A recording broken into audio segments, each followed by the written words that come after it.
Hello, everyone. Welcome back to Superhero Rewind Unscripted. Tis I, Captain Logan, and joining me this time, the first time I've had a co-host or a guest on this show in like a decade or more. It's DJ Martinez. What the heck am I doing here? How you doing? I don't know. I was at your house. It would be really awkward for me to just shoot this without you, I was thinking, so... That would be hilarious, actually. It's like, hey, I gotta go downstairs into your office, use your computer, and shoot a video. Yeah.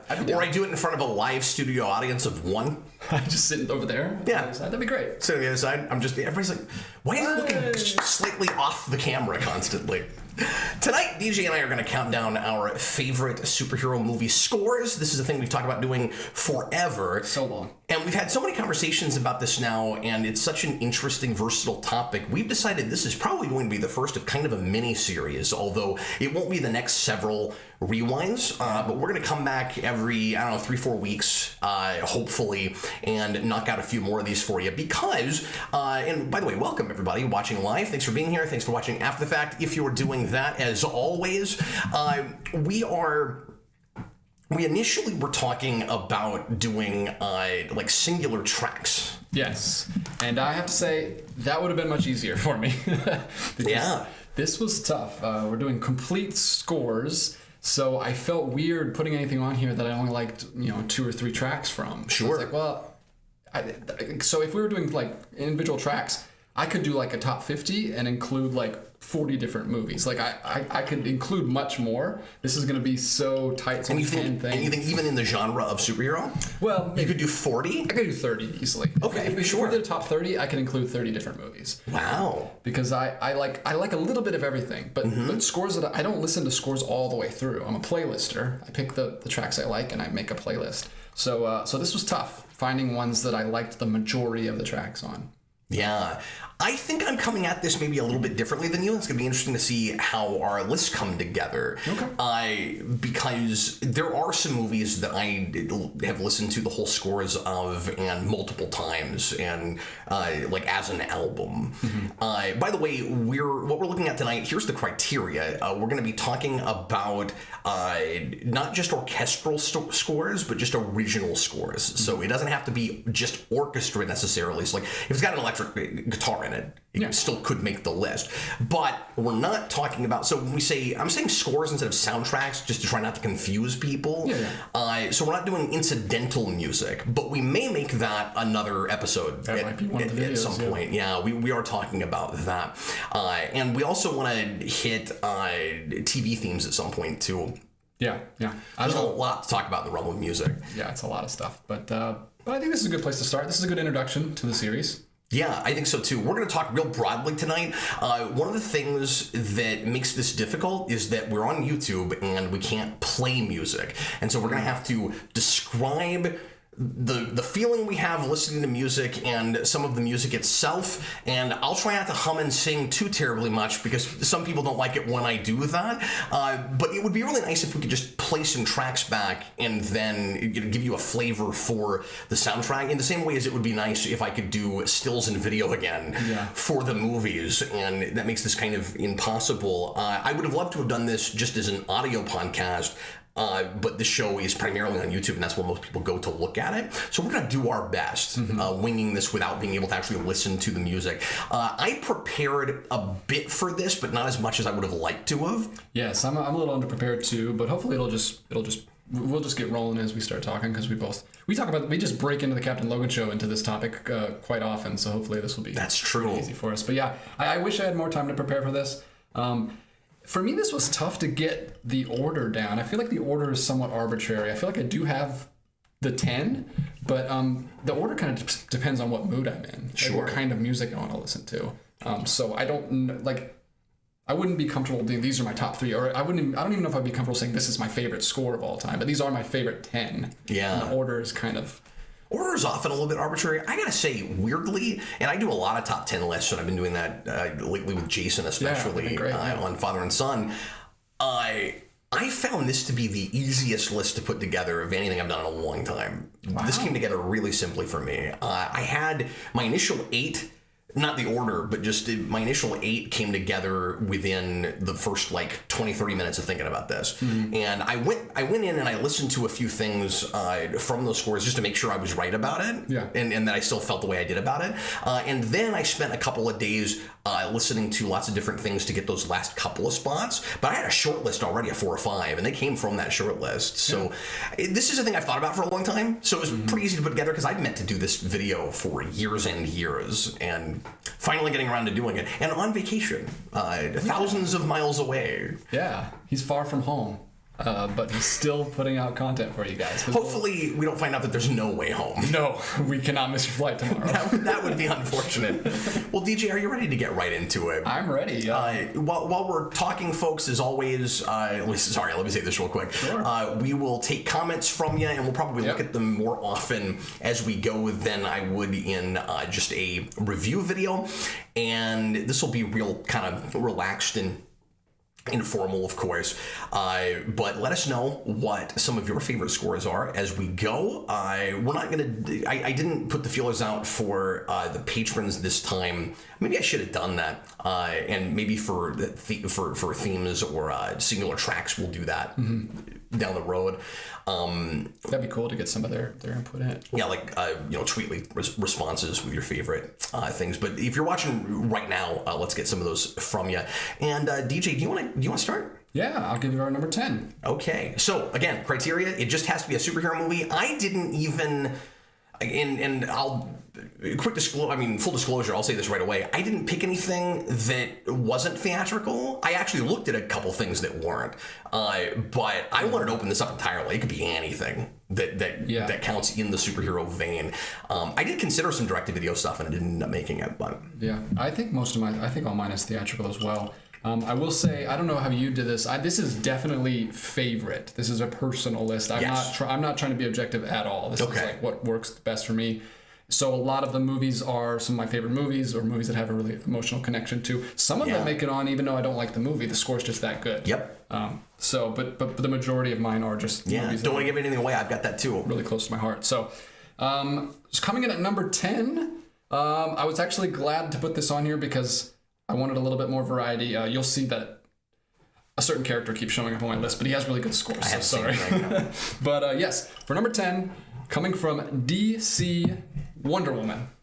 Yeah. Wonder Woman's score is great. I love that it even the crazy part. Yeah. It has the very powerful, like, the gravitas of a superhero score, but it also has the more melodic, like, romantic themes going through it, the more emotional themes. It sometimes sounds like a war movie. I think it perfectly encapsulates that film because that's what's so great about that film is she has all of the, like, the power and the strength of the masculine superhero, but she also, has all. There's some femininity there too.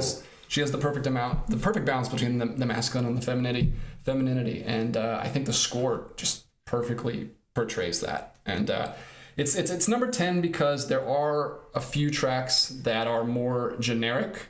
For instance, I'll pull this up. So I have just a few tracks listed, but obviously I like No Man's Land and Action Reaction, but a couple of them, like Wonder Woman's Wrath and Hell Hath No Fury, I'll be listening to it. I'll have it on shuffle, and I'm listening to it. Oh, I really, really like this. I couldn't tell you what movie it's from. So some of the themes are a little generic, but the big themes, obviously the Wonder Woman theme from No Man's Land, and then the Action Reaction from the credit, I can name those immediately. So that's why it's number 10. If those... Who was the composer with that movie? I don't remember. Rupert Gregson Williams. I'm not sure if I right off know any other movies he did. Yeah, I'm not familiar with him too much either, but I really like his work here, and I think that's part of what made the movie for me. I think all those emotional beats hit really hard because they're heightened by that. No Man's Land hits hard because of that score. The ending where she finds out that she's been wrong, even though that gets undermined. We've talked about that. We did a commentary on this, but yeah, we did. I think the Wonder Woman score is great through and through. A little bit generic here and there, which knocks it down to my number 10. The most impressive thing about that composer with that movie is that he somehow worked in the BVS Wonder Woman theme and it worked okay. Yeah. Like, that was wild because it's silly in BVS. I'm kind of laughing at it. Yeah, well, BVS, I think it seems really over the top and kind of obvious. And BVS makes everything over the top. Obvious. That whole score. I guess I just mean where it's like, oh, she's an Amazon, so she's got to. It's got to be like this really crazy, hard hitting, like kind of war drum thing with the wild electric guitar riff, where it's just she's a wild woman, she's an Amazon. It's like that's the direction you went with Wonder Woman. Okay. Yeah, I think he weaves it in perfectly. Yeah, he really does. And I also really like the Amazon, particularly after the No Man's Land sequence. Yeah. Because it builds. That one starts so low and it builds up, and then when it hits, it's so great. But I like the Themyscira theme too in the beginning. It's got like fantasy vibes, and it's, I don't know, it really works, and I like it a lot. Yeah, I did not include that score, and I haven't listened to it on its own in a long time. Mm-hmm.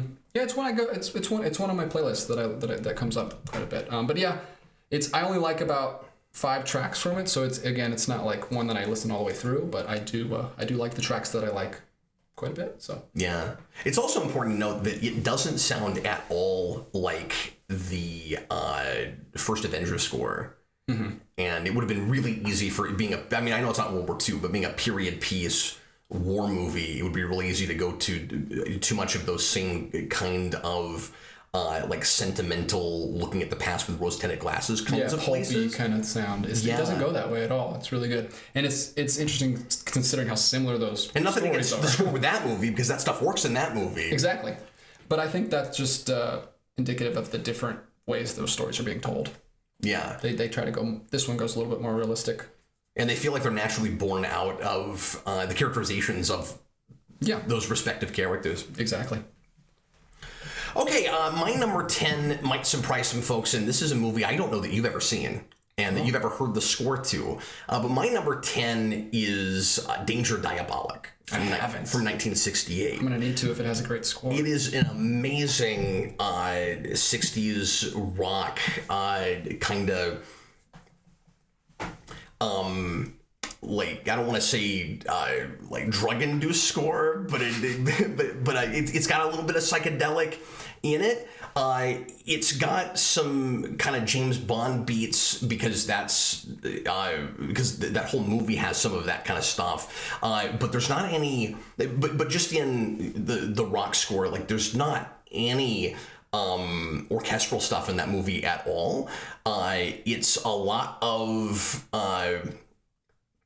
60s guitar stuff and surf rock. And it's just got some really cool themes that are really great to listen to on its own. Like, you don't need to see that movie. It's a very listenable soundtrack. Awesome. It was written by Ennio Morricone, and I need to listen to some more of his stuff. He's kind of beloved in Italy and Europe in general. That was an Italian film. Mm-hmm.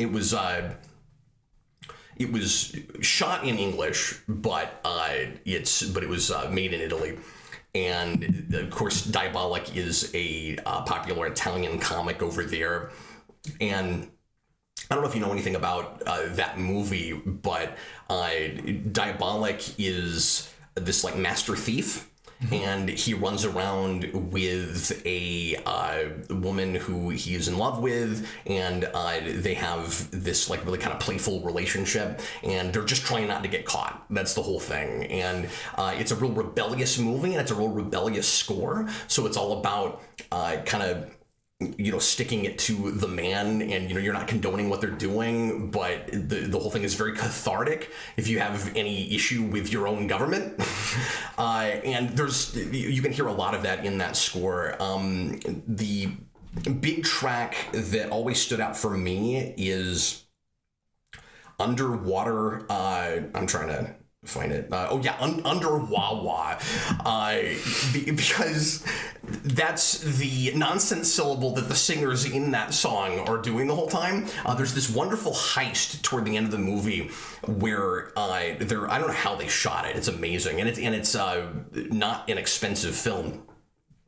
That director was brilliant at like matte paintings and rear projection and making stuff look bigger than it was on a real small budget. Mm-hmm. And the soundtrack it kind of adds to that, like it's made minimalistically, but it sounds real big. And anyway, there's this great bit underwater where they're really creatively finding a way to steal these huge gold bars because the government is afraid that Diabolik is going to get to the city's wealth, and so they put all of it in one place underwater, and he steals it, and it's fantastic. There's this great melody that's like wah wah wah wah, and it's really funny, but also it gets stuck in your head, and it's kind of a brilliant melody. But then there's also Deep Down, which is the deep down, which is the opening credits, and you hear that quite a bit throughout the movie. So on Spotify, for the longest time, you couldn't get this music anywhere. Oh, that's cool. And it's been re-recorded now. Don't look at my phone, because you'll see other tracks from other movies, because I put all this in one playlist. But look up Morricone Youth, because that's a group that condensed the soundtrack and made it an 11-track album. And it's very, very listenable that way. It gets a little bit too redundant if you just listen to all the music that was in the film, which has also been re-recorded now and is on Spotify and has only been around for a few years now. But if you listen to the whole, hour, 15 hour and a half soundtrack, you're going to get a whole lot of and that'll get stuck in your head all day and drive you insane. But it's a wonderful soundtrack specifically to listen to in the summer, and it's one of those scores. So I'm maybe half and half on this. I'm going to have some scores here that listen wonderfully by themselves, and some things that are there a lot more for what they do for the film.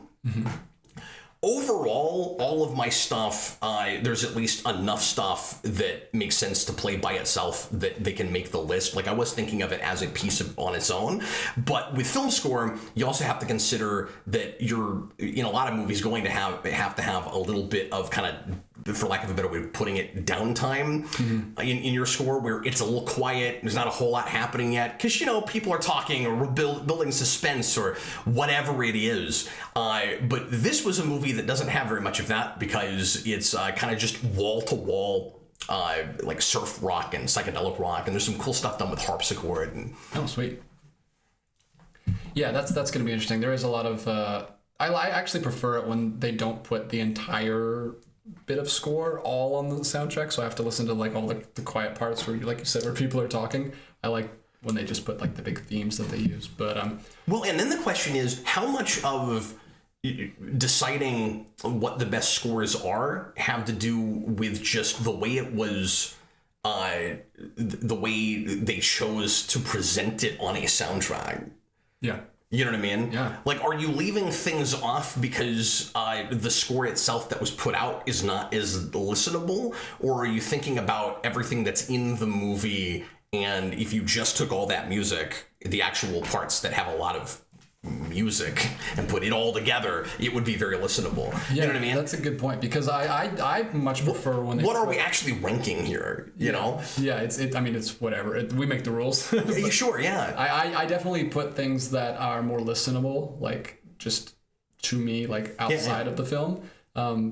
But I personally prefer when they put the tracks in order of the film. I hate when they just kind of make whatever order they want. And because when I listen to a score all the way through, I can picture the movie in my head and see all the scenes as I'm hearing it, because the music, especially the music, sticks with me because I really, really reacted to it.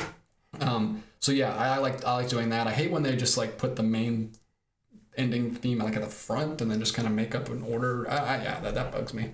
So I do like to listen to it as it was intended, or at least related to the film. I apologize for doing this. Everybody give me just 30 seconds and I'll be right back. Sure. I just need to grab something. Awesome. I will just mention very briefly that a lot of people in the chat are talking about the composer of Danger, Diabolik, also composing the Dollars trilogy. So he's apparently a very prolific composer.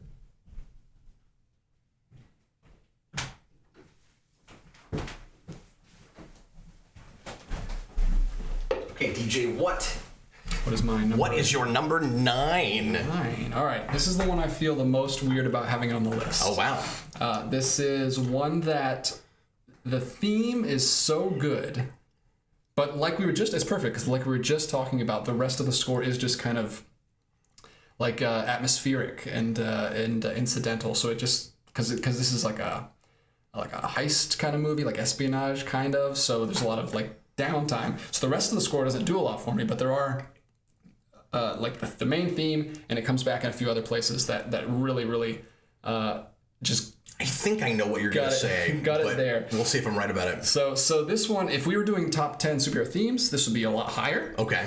But this is right at number 8 for the reasons I just stated. Or number 9? Number 9, it is Brian Tyler's Iron Man 3. Iron Man 3, yeah, that's where I thought you were going. I couldn't do it because so much of it for me is just that main theme. Yes. So it's the main theme. It's titled Iron Man 3.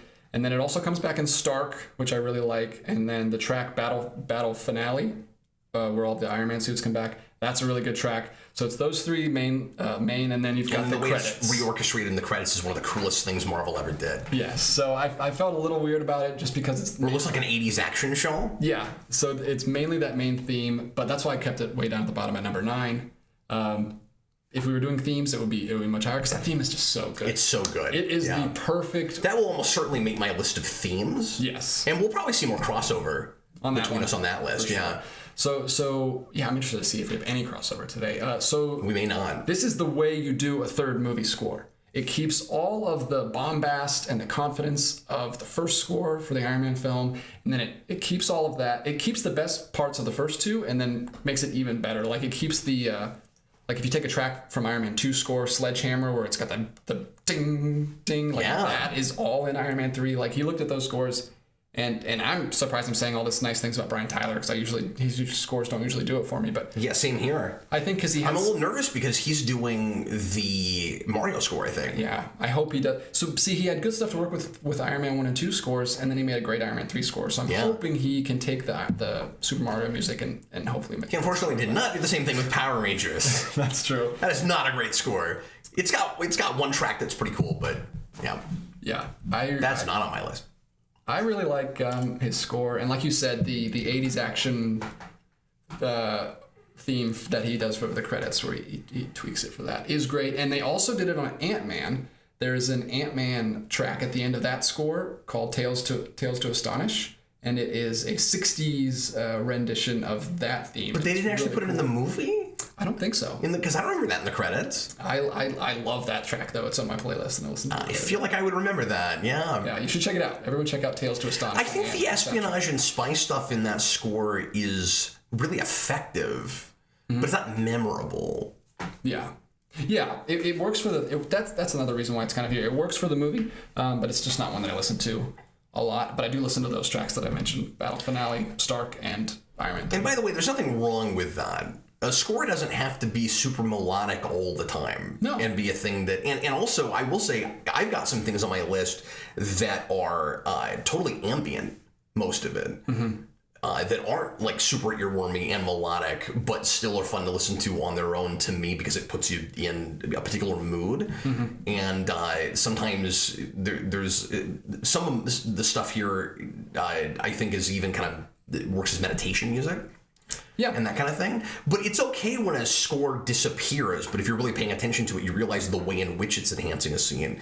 Mm-hmm. Because I think music is really unique, if I can just step back for a second, with as being part of adaptation, being part of movies and television and even video games, etc., in that it can be a piece of its own, but it also is part of a greater whole. Mm-hmm.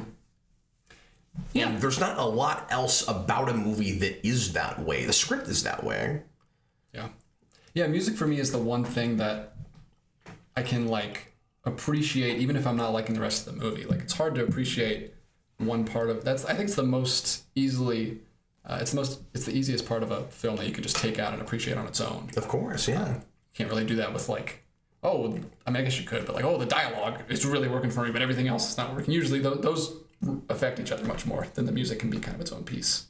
Yeah, and you could make the the argument may be that the score, because the score is usually written by a singular person. Sometimes you have more people involved. But that can be so influential on the tone of a film that it's one of the couple of major things that can really like steer a movie in a different direction than what just the director or a writer were initially thinking it would feel like. You know what I mean? Like a composer has a lot of power. Yeah. In what happens with the movie. Obviously, set design has that to some degree. Wardrobe has that to some degree. But music is for the soul. I mean, music can literally give you feelings that you wouldn't have any other way. Like, it's just, you can be listening to like horrible dialogue, but it's the music gives you. Like, I don't know if you're like a Goosebumps person. Like, my wife literally gets Goosebumps. Okay, it's silly. R.L. Stein's not, the best writer, but my wife literally gets goosebumps all over if music really, like when she hears a really, really good singer or something. She literally, like, it just, I don't know, it just creates feelings. Some of my top tracks wind up there because of how emotional I get here listening to those scores. Yeah, exactly. So I don't want to be hyperbolic and say that the score is can entirely make or break a movie. I do think it can make sometimes a bad movie seem a little bit better. It can emotionally manipulate you in the right or the wrong way. Yeah. But I think it's definitely used for manipulation in a lot of bad ways. But sometimes in good ways where you're like, wow, if only the movie lived up to that score. Yeah. Yeah. I think we've all felt that way. Yeah, I have some. At least you and I have. Now let me ask you this: do you notice score much when you're watching a film, or is this a thing that you're looking at entirely in retrospect? I absolutely do. I think score is a very important factor of why I like a film. Same here. I think it's critical. Very few movies. I will say, spoiler alert. I will say Hellboy 2 is not on my list. That is one of my favorite superhero movies where the score doesn't do anything for me, but that's very rare. Usually, if I love the movie, I really like the score as well. They're very much linked for me. Music is a huge part of filmmaking for me. I'm always paying attention to score. I'll occasionally go to a movie and be so wrapped up in what's happening with characters and get sucked in that I'm actually not paying that much attention to it. And retroactively, I have to go, okay, how much of the score was part of my immersion? Mm-hmm. And there have been times where the score is just so nothing, like it's not really anything to write home about, but the movie is pretty good, where I'm also not really paying attention to it. But what happens a lot is a good score will jump out at me in a movie and I'll have to rush out and go listen to it. Mm-hmm. Yeah, and I'm not saying that... I had that with Harry Potter 6. Wow. That is a cool score. Yeah. I'm not saying that That's not a superhero movie. I'm not saying that I'm taken out during movies. Like, I'm not thinking about the score. But normally, if the movie really hits me emotionally, and I can usually just, like, listen to the score afterwards, and the scenes just go right... As soon as I get to that part of the score, the scenes, like, just come right back in my head. Music is a big help with memory for me. Kind of like, I think they say smell is like the absolutely really triggers memory. Music really triggers memory for me. As soon as I get to that part of the score, the whole scene just plays out in my head. Because I'm a visual person. Yeah, and I like that feeling, and I don't like that feeling. Yeah. Sometimes there are certain scores, I don't want to name them yet, and we'll get back to the list. Yeah. There are certain scores that I listen to a lot for, like, motivation or to focus and that kind of thing. Mm-hmm. And if I know the movie too well, sometimes I'll break that focus a little bit and I'm thinking too much about the scene I'm in. Yeah. Because I can kind of play the movie back in my mind. Okay, let me get to my number 9. So you said earlier you have at least one track from a movie that you don't like very much. Mm-hmm. This is one of those for me. Oh, cool. I could not help but put Man of Steel on my list. Yeah. And I know that not everybody loves this score, and a lot of people are irritated by some of Zimmer's choices with that, particularly what people like to think of as the dubstep sections, with the big machine at the end, mm-hmm. the terraforming machine. I didn't realize in the theater that was part of the score. I thought it was just a sound effect, mm-hmm. and I think it's both. Which is kind of neat, like working in these alien sound effects from things that are part of the story into the music. But you go listen to the score and you get those like warbles where it's like, oh, that's in the music? Okay, that's crazy. Really, really atmospheric and ambient sort of score. And I knew it was part of what I was digging about the movie the first time around, because I loved that on first viewing and it's gone downhill constantly ever since then. I think that soundtrack gets what the movie thinks the point of it is better than the film does. It's a really kind of dark, in places bleak sort of score that has these has these bits of hope like sprinkled in, where Superman has this really simple like 2-note theme. There's a and when you get that in the middle of the really dark stuff, it's really effective. Yeah. I love that stuff. I like the way the Krypton music is handled in that movie, and obviously Zimmer was trying really hard to steer it. He's got an impossible job with that movie.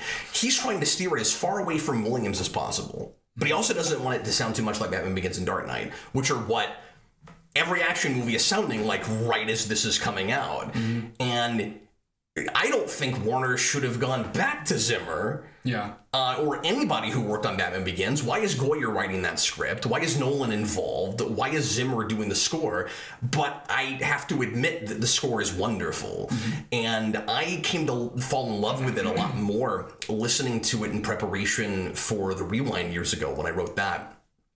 And I was having a little bit of a tough time with that one, and I would take breaks from it, and I would walk around the neighborhood, and to keep myself in the mode of that movie, I'd listen to that score just over and over again. And it's a long score, and it's repetitive. It's one of those scores where it's probably a good idea to cut a few tracks out of it so that you don't have too many repeated motifs constantly. Yeah, well, there's 2 versions, and the deluxe version has like and that's 2 the one I keep parts listening that's to. Like 15, 18 tracks each. Like, it's really long. What is cool, though, is on the deluxe version, there is a half-hour track at the end that's got all the major themes in it. Mm-hmm. So you can kind of just condense down the whole movie in that. One of the things I did do in preparation for this is every movie that I picked that had a closing credits, like 10, 15, 20-minute track, I don't know if any of them were that long, except for Man of Steel, with that half-hour track that was on it.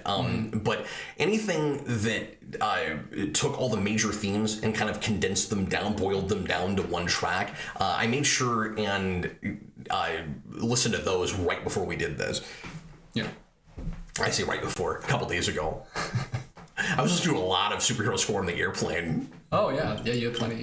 You had what, 2-hour flight to... Yeah. All right, shall we move on to number 8? Well, I want to know if you like that score at all. I do. Yeah? Yeah. I do like that score quite a bit. Because I know a lot of people don't care for it. Oh, no, I like it a lot. I also really like let me say this real quick. I also really like the juxtaposition between the ambient Krypton stuff that's like real mysterious and otherworldly. Alien, yeah. And then the... I don't know. It gives you this feeling of like being inside glass. It's like music bouncing off of like glass walls. I really like that sound and that feeling, juxtaposed with the really militant Zod stuff. Yeah, especially if you listen to stereo headphones, right? The stuff's coming out of this side, and this side it's like jumping. Yeah, it's great. Just like Jarrell. Those big bass drums. Yes, that's a good point too. That's probably partly why they did that. Those big bass drum bits in the Zod theme. I love that stuff. It's great. Yeah, it's really good. I will move on to my number 7. This is... Are we already at 7? Or excuse me. We're at 8. He keeps jumping ahead. I keep jumping one. He's ahead. ready to be done with this already. I'm actually shuffling. I'm still coming up with the order. That's why I said that. But my number 8, I'm going to go with number 8, Captain America: First Avenger. You just I brought that up. Sure, you just brought it up, and for the reasons that you mentioned, even though it's very different than mention the composer real quick. I think it's Silvestri, is it not? It is. Yeah. So I just want to make sure we did that every time. Alan Silvestri, right before he does the first Avenger score, he knocks it out of the park with this. I think this exactly understands the movie that it's in. It's that it makes it instantly feel like a pulp like movie. Like, sorry, go ahead. Oh no, I'm sorry. I missed what you said a second. Just before he does what now? You said the first Avenger score, but we're talking about first Avenger. Yeah. Oh, I thought you were saying like this was before he did something. What I heard you say was before he did the first Avenger score.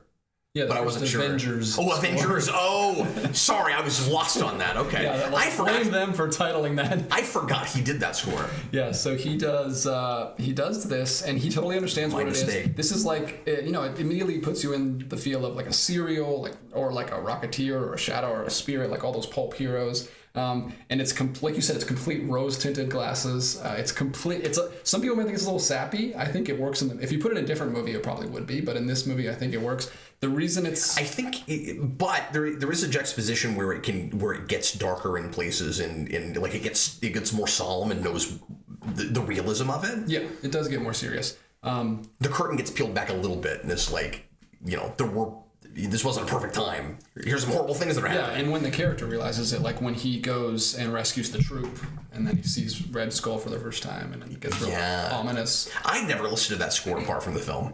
Oh, wow. I should do that. Yeah, I don't listen to all of it. I really like the Howling Commandos montage, obviously. Motorcycle Mayhem is a good track. That's one that's a little more suspenseful.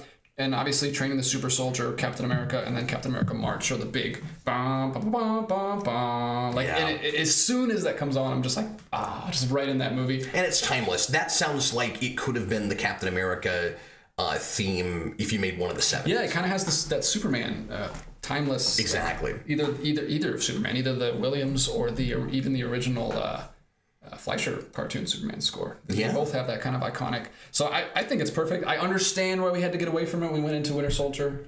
Obviously, it makes sense to score that movie completely differently. And it's subtly worked in a couple places in a really cool way. Exactly. Yeah, but I think it works perfectly for First Avenger. First Avenger is still one of my favorite superhero movies. It's very much like, if I want escapism or if I want like just a fun movie that just makes me feel that good. scores the idealism. Winter Soldier is the like newly found cynicism or realism. Mm-hmm. Yeah, like he's all grown up and it's sad. Mm-hmm. Like the world has changed, and you can feel that in listening to those scores back to back. Yeah. And I don't know, it's a very motivating score. Like I don't know when you mentioned briefly when you listen to scores. I listen to scores a lot. Like sometimes when I'm just doing chores or cleaning the house, sometimes when I'm in the car, or sometimes when I'm working out. And this one's a great one for that. So yeah, I like it quite a bit. That's why it's my number 8. Yeah. But I will say that the reason it's towards the end is because it is a little more superficial. Comparing it to other ones. Like I get a feel good feeling from it, but I don't get like really emotional, or it doesn't hit me. It doesn't cut me to my core like some of the other scores that I'll get to a little bit later. Yeah. It doesn't have that, because that movie doesn't really have that. It doesn't really get super. I mean, the closest it gets to that is the very end when they can't see each other. But even that part doesn't hit too hard. But I just love the overall feel of it, and it's very unique. And I don't have the Wonder Woman problem where I hear a track and I'm like, oh, what's this from? No, as soon as the first note hits, it's like, Captain America. It's yes, clear. Yeah. And it doesn't sound too much like other Silvestri stuff, I don't think. Although I haven't, again, just studied it on its own. Mm-hmm. So I don't know how many motifs are working through others of his scores, but... Yeah. Okay, so my number 8, I gotta mention real quick that part of the reason that I didn't think to sit down and listen to any of that score before or while I was compiling this list was because I really didn't want to include both it and Winter Soldier, and my number 8 is Winter Soldier. Perfect. Look at that. How do we line that up? Yeah, it's crazy. This is an example of a score that doesn't perfectly listen on its own, because there's a lot of places where you're gonna like if you're thing as Iron Man 3, yeah. If you're really like, I don't know, working on something and you're concentrating and you're listening to the Winter Soldier score, and then all of a sudden you hear screaming. Yeah, and then that really intense string part of that. Well, I guess that just is the Winter Soldier theme. Yeah. That's just. which should be nails on a chalkboard, but it's not exactly. Like, I guess the Dark Knight soundtrack has that some with Joker's theme too, where it's like, it's kind of hard to just sit here and listen to this, but it's so effective in the film, and it's friggin' haunting. Yeah. What I love most about that score is I feel like, again, the music is born out of the themes, the characterization, the character arc. It sounds like there is a theme that is pushing against the darkness through that whole movie, that where like it's trying not to be corrupted and stay positive, and it's really hard.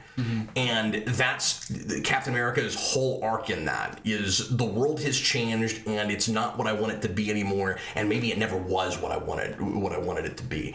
And so you've got this really wonderful, somewhat melancholy, but still kind of triumphant melody that cannot be the theme from First Avenger, because it just wouldn't have been appropriate. It's too of that era, right? It's weird, like it's timeless, but it's also 240s to be in this like espionage thriller that again gets real dour. Yeah. And so like it's a tragic theme, and like it's trying. It's like, you know, I'm heroic, I'm trying to be altruistic, I don't trust anyone. Like I suddenly can't trust anyone, and I'm a trusting person. And spoilers for Winter Soldier, but oh yeah, the organization that my girlfriend set up that I'm trying to work with is infiltrated by my greatest enemy, and you can hear all of that working through that score. It's also a really wonderful example of minimalism, where some of the things that stick with me most are like a single note that just drives through a track.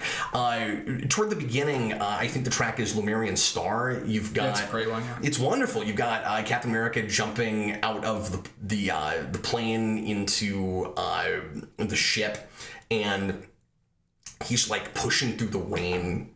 And you've got this great string work and horn work that's just one note. Yeah, and it's wonderful. Yeah. But that's one of those scores that it's really ambient, it's really atmospheric, and it just puts me in a mood listening to it. And it's not one that I listen to apart from the movie a lot, but I have. Yeah, same. I'm exactly the same. I listened to a few tracks, like you just said, Luminary Star and the Winter Soldier theme, and it's funny how meta that is, right? Like, it's because me as the viewer who loves the first score, I want Captain America's theme to come in. I want it, and it just can't, it has to feel that way. And it's how the movie is. Like, Captain America can't be the hero that he was in the 40s. Obviously, things are complicated. Or he doesn't know if he can hang on to that same kind of idealism. Like maybe it doesn't actually work. It's really tragic. Yeah. And then this is not why I put this on this list, because that would be cheating. But just as an aside, I also love the choice of the Trouble Man soundtrack. And I've been listening to that some, and I need to finally watch that film. Yeah. Because I've looked up, and I talked about this in the Rewind. Back doing research for that. I wish I'd had time to just sit down and watch it, but I didn't end up doing that. I spent some time reading about that movie, and I realized that it's not just the music; it's really thematically relevant. Apparently, just looking at the synopsis of that movie, of what's going on in that film. And I should probably watch them. Yeah. I wonder if Criterion's done Trouble Man. I don't know. We talked about this earlier. I don't think they have, but they could. That'd be a nice buy. But I haven't seen that either. Okay, we are moseying right along here. What are we, 45 minutes in? We'll try to pick up speed here a little bit, maybe. DJ. All right, number 7. Yes, sir. My number 7. I can't wait to find out. Is talk about unique. My number 7 is from a... Speak of a movie I've never seen? No, it's a very popular movie. Oh, okay. It's a unique sound for a movie. Yeah. Very young composer. Has not done a lot of stuff. My apologies. I didn't say who did the Winter Soldier score. Sure. That's Henry Jackman. Yes. And I will say on my runners up, there's a Henry Jackman score that did not make my list, but I considered it. Oh. Yeah. Yeah, we should do some honorable mentions at the end. We will. Because those last two, I also had 8 that I had, and then the last 2, I was like, what can I put here?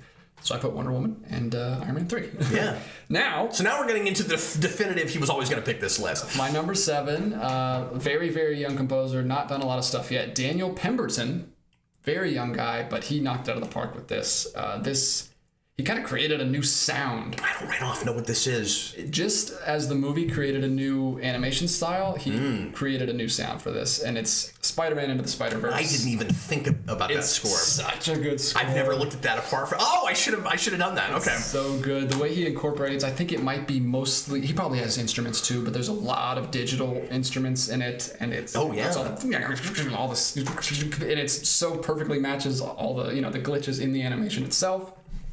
And on top of that, you just have a really... It almost feels like a digital world falling apart. Yeah, exactly. And all of that's in the score. And then on top of that, you just have really good themes in it as well. It's not just that it's kind of reinventing the genre. It's also just a really good Spider-Man theme. When Chris Pine shows up, blonde Spider-Man, he just has a really, really good theme. And then the Goblin theme is great when he's fighting the Goblin in that big room. Do all 6 of them get their own themes? The Spider-Verse I would have to study it a lot more to know. They probably do. I know that it does. I'm glad you brought this up. I'm going to listen to this later. It does pop into like a whenever Spider-Ham comes out. Spider-Ham, of course. Straight cartoon. It has to do that. So I'm sure they do the other ones too. But yeah, Goblin has a great theme. Prowler. Because I know Noir's got this real dark thing that happens when he shows up, but I don't know if there's like a melody that keeps coming back. Yeah. Prowler. Oh, the genius. He uses an elephant sound effect for the Prowler, and it's so good. Every time he comes, it's like bone chilling. It's like, it's kind of the Winter Soldier thing too. It's so good. And it's haunting. Yeah, and number one way to get DJ interested in your score, have whistling. I freaking love whistling. I do too. The Visions Brooklyn, when he's downstairs and he's doing the spray paint, it's like... That stuff's cool, yeah. It gets in my head all day. Well, and how many different genres does he have to meld together? That's why there's a lot of hip-hop in it, but it's not a full-on hip-hop soundtrack. Exactly. Well, it has a hip-hop soundtrack, too, that he weaves in. Like What's Up Danger, when he finally becomes Miles and gets his suit and jumps off, and they weave that song perfectly with the score. That's why if you listen to that song, it's not as cool. But when he weaves the score into that song, and it makes it... So all that hip hop stuff is not all him. There's groups that are doing. There's actual artists that are doing songs, but he plays with it perfectly. I don't get how this guy, because this is a behemoth of a project, and he weaves all these themes in together perfectly. He's so young, and you're right. He made something wholly unique. You've never heard anything exactly like that. Like, look at that guy. What is he like? Maybe 30? He looks like he's 17 years old. Yeah, he looks like he's like 25. I'm so jealous of people this talented, man. I'm jealous of you for thinking of this, because it didn't come to me. I didn't think to go look at it. I listen to it a lot. You can see how many of the tracks from this movie are just on my playlist normally. And then obviously the best one is Only One Spider-Man. Like every time it goes back to let's do this one more time, and then it goes. Yeah. And then it goes. And on top of all the stuff, you also have a beautiful, emotional, sentimental theme with the scenes with him and his dad that just boosts those scenes so much. This should probably be higher on my list now that I'm raving about it. But yeah, I freaking love the Spider-Verse score, and I love that movie. And this might go higher. I've only seen that movie twice, but I love it every time. So this might be one that raises each time I see that movie. But I definitely do listen to it on its own, and I think it's great. My number 7 is one of those 2 movies I was having a hard time deciding where it would go, and it wound up a little higher on my list than I thought it might. This is a thing that I have not listened to on its own a ton, and then in preparation for this, I started listening to it, and I went, why don't I put this on all the time? My number 7 is The Incredibles. I couldn't help it. I was randomly humming this. I know. When you got here. And then I went, oh, I know that's on your list. And he's like, actually it's not. And you probably didn't realize it was going to be on mine. But yeah, it's a wonderful theme, and it's earwormy, and it gets stuck in your head, and it's very memorable. And it's one of those melodies where you go, I feel like this has been here since jazz existed. Yeah, it seems just like iconic. And it's only been, 2008 or 2007 or something. I have a lot, I forget what year that came out. I think it's 2008. That movie, no, it can't be 08. It might be 06. I think it's a little earlier than that. Yeah. Anyway, that soundtrack weirdly has a lot in common to me with the Cuphead soundtrack. Oh, I've never played that. Because... I would love that, though. I love old cartoons. Yeah, you would. And that soundtrack doesn't just...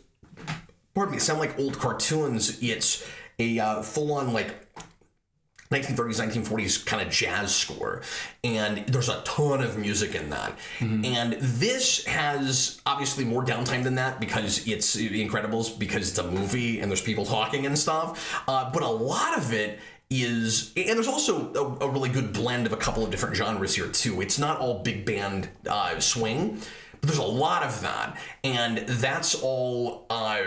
And so a lot of it is really listenable on its own. Like you might play it, and there are some tracks you can play and they don't sound like film score really. Yeah. But it also goes to the spy place also, and like spy movies go to jazz a lot. But it goes to more like really traditional orchestral spy stuff, and it weaves all that together really seamlessly. And one of the reasons I felt the need to put it on the list is it doesn't sound like a superhero score, but it's perfect as a superhero score because I've always said that most superhero movies have a different genre that's like the real genre. Most really good superhero movies. So like, it is a superhero film through and through, but it's also a family drama, and it's also a spy thriller, and the the bad guy is as much of a kind of spy villain as he is a superhero villain, ultimately, and mostly just because he's got a lot of money. But anyway, it's a lot of fun to just put on in the background, and I was kind of surprised I hadn't really done that until I was preparing for this. And Pixar is really good at jazz. I was really glad when they finally just made a whole movie about a jazz guy, because my favorite Pixar scores are jazz scores. Monsters Inc. I would probably put Monsters Inc. like slightly above The Incredibles score, but they're both really wonderful. And it's a Giacchino score, and it's Giacchino before I knew who that was. Before he got ruined by getting too much work. Yeah, well, and one of the big shockers is he's doing this right around or just before he's working on Lost. Yeah, because this was 2004. Lost is 2006. Yeah, that is that probably should be on my list. Honestly, I think subconsciously I kind of left it off because I actually did think it was going to be on your list because you just 2004. Okay, I know you love jazz so much, and I also watched your top 5 Pixar movies videos that you did with Vince and Aaron a long time ago, and when you brought up Incredibles, you brought up the score. It's one of the main reasons. So I had a feeling you would like that one. It was in my head earlier today or this weekend because I was listening to it in preparation. I was kind of just going through scores. So it should probably be on my list. It may be above Wonder Woman or Iron Man 3, but I don't know. That score, like the movie, is something that I thoroughly enjoy while I'm listening to it or while I'm watching the movie. But I don't think to go back to it. I'm like that with Incredibles, and because I'm not a spy guy. Yeah, I gave it a 4 on rewind. I think it's brilliant. I don't think to go back to it. I don't know why. And I'm not a spy guy either. But you'd think the Watchmen of it all would get both of us to look at it more often. Yeah. I don't know. It does have that setup, right? Yeah, I don't know what that is. Family-friendly Watchmen. Exactly. Yeah. I don't know what it is. Sometimes I just have movies where it's like, yeah, that's an incredible movie. I should have watched that more, but I don't think to go back to it. AMC Comics, Cap, should I or we expect the Daredevil score to be on your list? I'm an outlaw.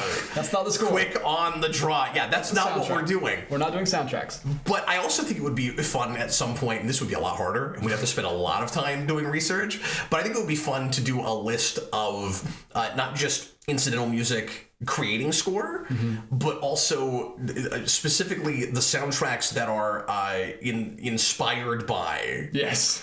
Like made for the movie or inspired by. Evanescence. Daredevil is a terrible example of this because, and I actually like that soundtrack, but Daredevil is a weird example of that because it's one of those movies, and I guess there's a lot of them that says inspired by, but you look at all the even tracks that are in the movie, and almost none of them were made for the film. They're all on those artists' records already. Both Evanescence tracks are on Fallen. Like that's what really put them on the map, and they're known for that movie, but they didn't write anything for that movie. Yeah, that would be a very interesting list if we did soundtracks like that. Someone said earlier, oh, he loves Sunflower by Post Malone. No, I was talking about the score when I was talking about Spider-Verse. I wasn't talking about the soundtrack, but maybe we will someday. Maybe we'll talk about soundtracks. Do you like that song that Miles cannot remember the words to, where he's just like, whatever. Yeah, that's Sunflower. That's what. Oh, is it that song? Okay. That's the one. Because sorry, I didn't know what that was called. It's kind of in the movie because he kind of writes that song in the movie, but it's in the soundtrack. Number 6. Number 6 is a bit of a number 6 is a late addition. This is one that I've been listening to more recently. Yeah. But I think it absolutely deserves to be here. It is by Ludwig Göransson, and it is Black Panther. Oh my gosh, the Black Panther score is incredible. Can I stop you? Sure. My number 6 is Black Panther. Hey, that's amazing. We not only crossed over, we got it in the same place in our list. Spot. We can we'll save time. We'll just talk about it both here. It is great. It is so good, and it makes me cry. It's so fresh. That's a big thing too, because there's so many superhero movies. There's so many movie scores, and you got it when you have something I've never heard before. That's it's easy. A big deal. It's a big boost. I kind of wish I was listening to it on the plane on the way here and almost tearing up and going, it probably should be even higher on my list. Same. You know what I can't. You know what I can't deal with? The old Hollywood melody that goes ba-da, and then it just stops for days. Yeah. And then it goes ba-na-na-na-na-na. Particularly when he's in the ancestral plane. Yeah. I can't deal with it. It's so freaking, and like all the rest of the sound of the movie goes out. And that's all you get. It's so good. And then later on, that theme, I never noticed it before. It works into the main Black Panther theme. Yeah. Through the credits, and I think maybe even somewhere else in the movie. I'm sorry, I'm stepping on you. No, we're both talking about it. Oh my God. I'm so glad you re-listened to it because I brought this up like a couple weeks ago, and I said, I'm going to listen to the Black Panther. You said, I that probably won't make, I haven't listened to that one. That probably won't make my list. But then you went back and looked at it. You said something like that. And I'm glad you re-listened to it because I think it's great. I love all the African instrumentation that they weave in. Well, and this is the thing that it's not wholly original in the sense that you've never heard anything exactly like it, because obviously it's doing a lot of tribal stuff. Yeah. But it feels really original, just the way it's organized. Yeah, especially that guy, superhero stuff. That guy really goes for it. I mean, it's so bombastic. He's not afraid of anything with it. Like it sounds really authentic. Oh yeah, and I love all of it. Like I love the even if you go towards the end, what's that track song? What's that track called?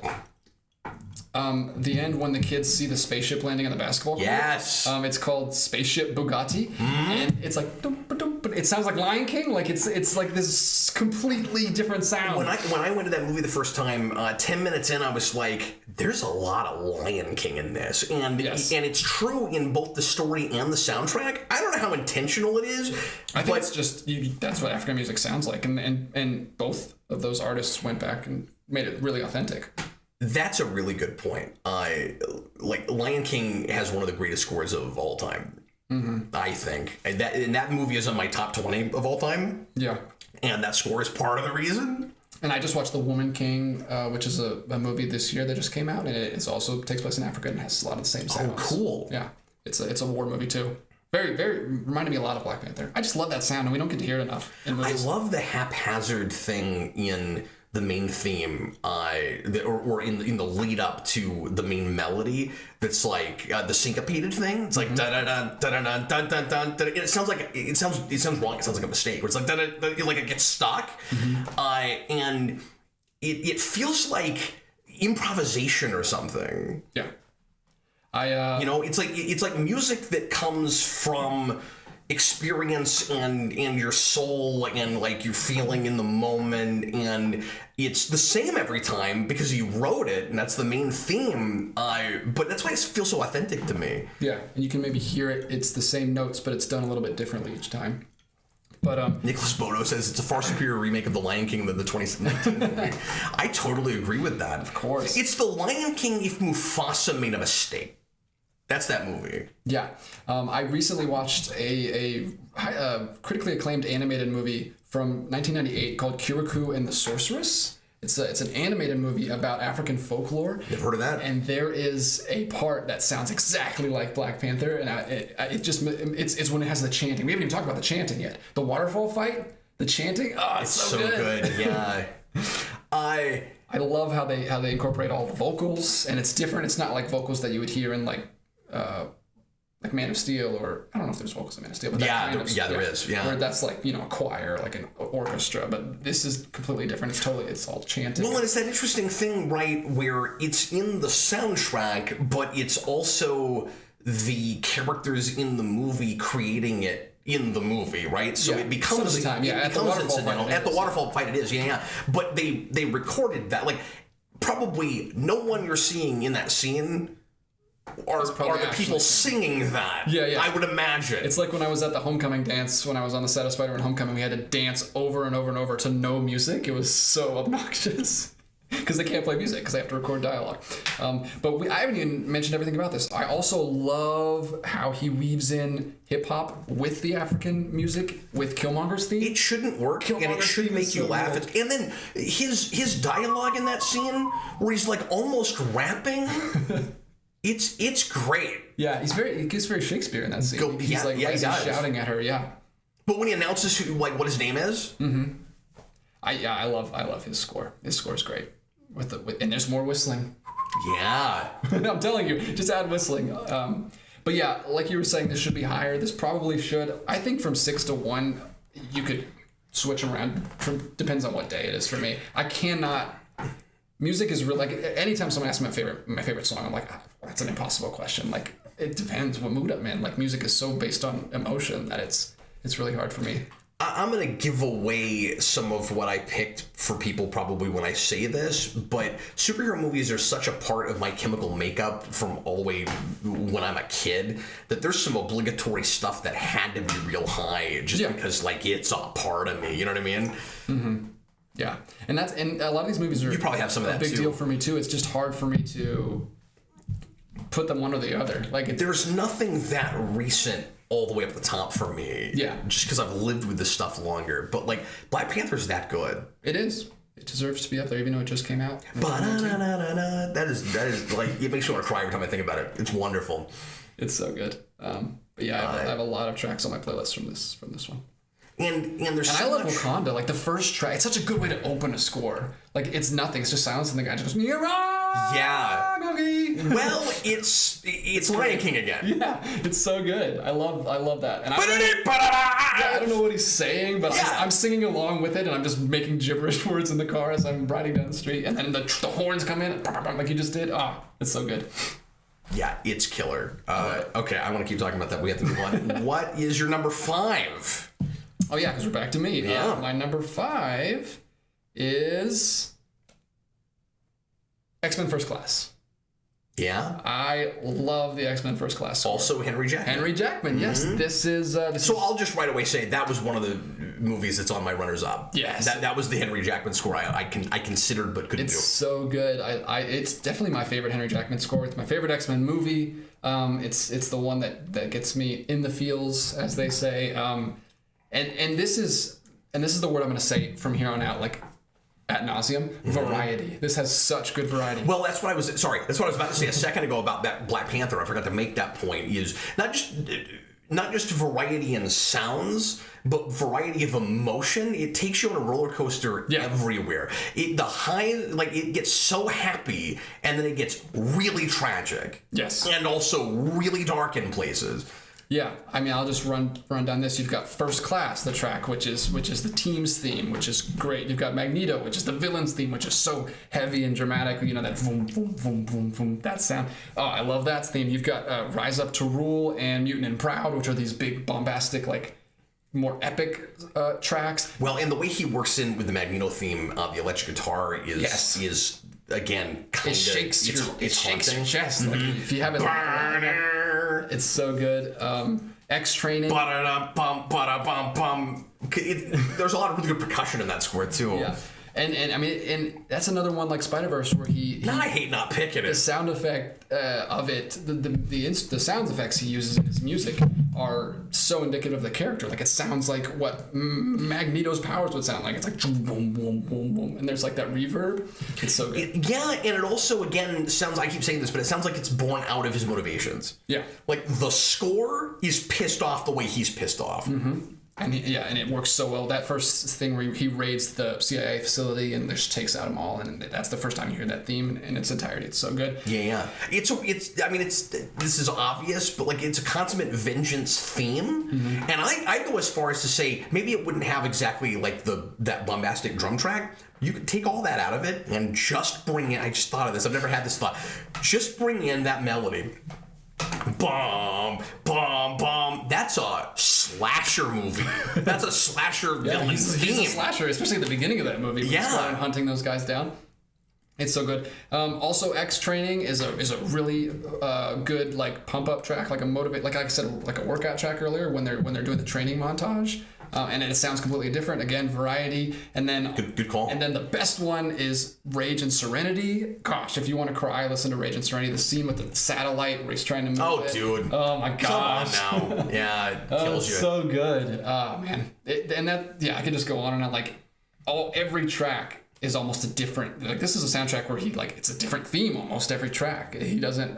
Obviously he weaves them together, but yeah, that's a big one for me. That had to be top 5.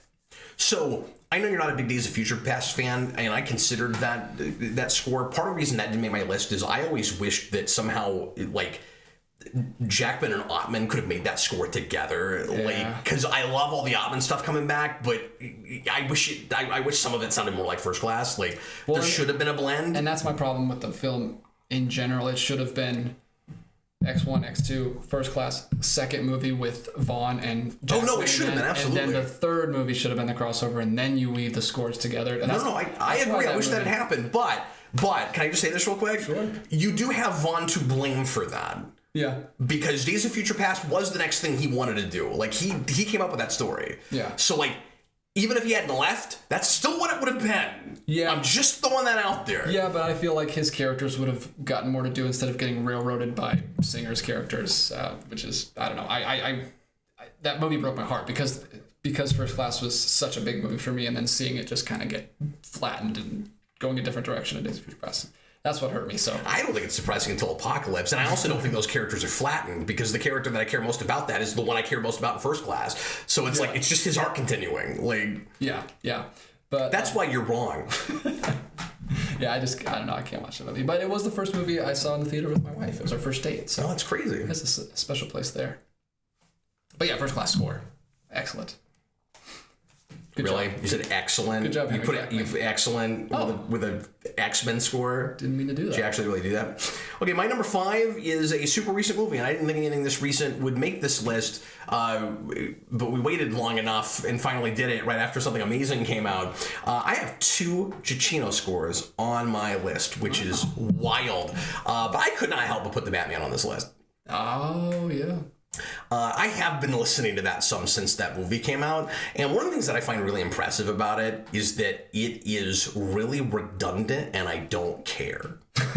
Like, I should care. Well, he had to repeat himself. It's a 3-hour movie. He couldn't just come up with new stuff. But his Batman theme is like 2 notes, and it goes on.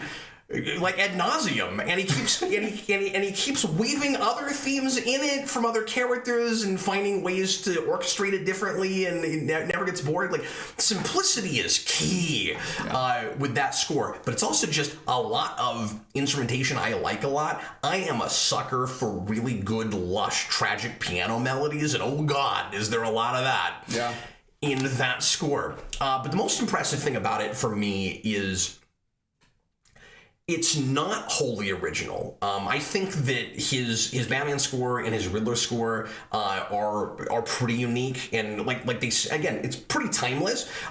Everything else, he is going back to the well and grabbing onto motifs from all over Batman movies and just I guess film in general, but like every Batman movie sound, for the most part, is in that movie, which reflects the film because it was such a wonderful melting pot of ideas and motifs and themes and characterizations from all over the history of Batman. How do you sound almost as much like Elfman and and Zimmer simultaneously, and it works Like you melt those things, like it's both of those scores constantly, and it's wonderful. His Catwoman score is going back to Returns real hard. That shouldn't work. I mean, don't get me wrong, I love the Return score, but how does it fit the look of that movie? But like it totally does, because he assigns those sounds to different characters. Mm-hmm. And then he finds really cool ways to wend them in and out of each other in different tracks. One of the reasons I had to put it this high, and maybe I should have put Black Panther like one above it. Yeah. I don't know. But I also have a tearjerker, I can't hear this track without almost crying thing with that movie. The track toward the end, I guess the last scene, when Batman and Catwoman like go their separate ways, hurts my feelings. It's really boss. Yeah, I didn't even think about that movie because it's so recent. I've only seen that one time in theaters. I haven't watched it again, and I haven't gone back to the soundtrack, but I need to. Definitely need to listen to that score. Yeah, you should. It's wonderful, and it's also props to him for writing so much music, and that's memorable in a movie that is advertised real hard with a Nirvana song, and with that one singular incidental song. That, or I shouldn't say incidental, but like, pre-existing song that doesn't take over the whole movie. Like it bookends it. Mm-hmm. And it keeps coming in and out of the opening scene. But I thought with that, maybe we'd get a lot of that kind of music through the movie and there wouldn't be very much score. Mm-hmm. That score is powerful and drives that movie I don't know, it's wonderful. Yeah, I definitely need to go back to that one because I haven't. And I also knew, I checked some different things just to make sure. I was pretty sure walking out of that movie the first time that when I got to this video, that would be on the list. That's cool. All right, shall we go to my number 4? 1 second. AMC Comics says the stream just crapped out. Yeah, I just checked. It's still playing on my phone. Oh, okay. It sounds like a personal problem, AMC. My apologies. Okay, we are to number 4 already? Yeah, right? We're to my number 4. We're blowing through it now. Go ahead. Here is the big one on my list, is the movie I do not like. Wow. Don't think it's a very good movie at all. But man, and Hans Zimmer, not a favorite for me. I don't love a lot of his stuff, but I think he and what is this going to be? The Magnificent Six did a wonderful job on this score. It's Amazing Spider-Man 2. I love this score. Some of that score is too over the top for me, man. I can't meet you in the middle there. I love this score. This is probably my. I think it gets too sappy, especially by the end. And maybe part of it's just the material, but like... Yeah, this is one that I'm wholly just separating from the material. I don't know if I'm capable of that. I don't go back to this movie. This is just like the theme for Spider-Man in my head. Like that first scene where he drops... I do like that scene, though. That's like the one scene in the movie I like, because when he drops out and he's just swinging... Well, I think I like that movie better than you, but I don't think the score is good enough to put on a list. Yeah, what do you got for me today, New York? And he's just swinging around being Spider-Man. No, that track is great, though. I know what you're talking about. I Am Spider-Man, that's the name of that track. It's really, really good. Oh, man. I won't hum it here, because I don't want to guess copyright, but it's one of my favorite superhero themes in general. I think it fits Spider-Man perfectly. And I like the electro stuff. I don't mind it either. I really like it. I love that's another one like Spider-Verse, like you said, where he's kind of, and the Magneto theme in First Class. He's matching the it fits the character. He's literally fitting the superpowers. That's important for superhero movie scores. Like I think, and I love the crazy. Maybe it's too crazy for some people. I love the crazy choice to have like voices in his head chanting throughout the score. Like I don't know. It really works. It's interesting that the score itself gets in his head, and that's the difference between that and what you're talking about with Magneto, where it's like we can feel Magneto in that music, but we're not literally getting into his head with that, which I think is one of the things that bothered some people about it. But I'm with you; that works for me. That's not a problem. Yeah, I like it quite a bit. I like. That's definitely one that I can listen to, and like I said, this one is one that I can listen to wholly separate from the movie. It's one I listen to a lot because I don't go back to that movie. It's not one that conjures up scenes of the movie in my head because I'm not familiar with that movie very much. I really didn't like it, but I love electro stuff. I love the way that he mixes in the Spider-Man theme into the electro stuff with the suite, like in the fight in is it Town Square where they fight? He puts the fireman hat on. I think that's where it is. That whole thing, and then I also like the Peter and Gwen stuff. Even though I don't think that works and it's super rushed, but you got that piano melody when they break up when she's going away and all that stuff works. Like, I think him. It's actually a lot of people. It's Hans Zimmer's Magnificent Six. It's another guy. It's a lot of people that put the score together. I think it's a good collaboration between all of them, and I think they are bringing their A game, even though the movie is not. And I think it probably elevates the movie even higher than it would be if it didn't have the score. But yeah, I really like the score. And someone on YouTube made an extended version of the I'm Spider-Man song at the very beginning. And it's like extended out to 2.5 minutes, and it's awesome. Thank you, person, whoever did that on YouTube, because I listened to that quite a bit. I'm working on a couple tracks in that soundtrack, but overall, I think it was as busy and too all over the place as the rest of that movie. Like, I actually thought it was part of the problem. Almost like Zimmer and those guys knew how nuts that movie was, and they're like, well, we better match this. That's what it always felt like to me. Yeah. Daniverse says it's Zimmer's best superhero score. AMC says he loves the Peter and Gwen and the Goblin theme. I don't remember the Goblin theme. I need to look back at that. Apparently, I've heard people talk about that one too. He says it's really. But I've never listened to that on its own, so I might see more of what you're talking about if I did that. But yeah, that's definitely one that I've listened to quite a bit. So I had to be there. It just works all around for me. That's my number 4. So my number 4 is probably the third or fourth superhero movie soundtrack that I've listened to the most, that I put on quite a bit. Not as much lately, but I used to put this on all the time. It's the X2 score. I'm obsessed with that theme, as everybody knows. Oh yeah, if it was themes, that would be way high on my list. It gets such me a good theme. Very excited. I think John Ottman is a pretty good composer generally, and is kind of unsung, kind of unappreciated. He gets more work as an editor, and I wish he did more score. With Singer, he works as editor and composer, and I don't know if anybody else gives him scores to do. I haven't actually looked at his catalog to see how many scores he's done, but I don't see his name come up that much. But anyway, it's not just for that theme, of course, because we're not just doing themes. You're talking about Ottman? Yeah, Ottman. He does the Fantastic Four score, and it's great. Oh, I forgot about that. It's like so bombastic. It's not bad. It's perfect for that movie because it's just really, really over the top. That movie's ridiculous. Yeah, it's great.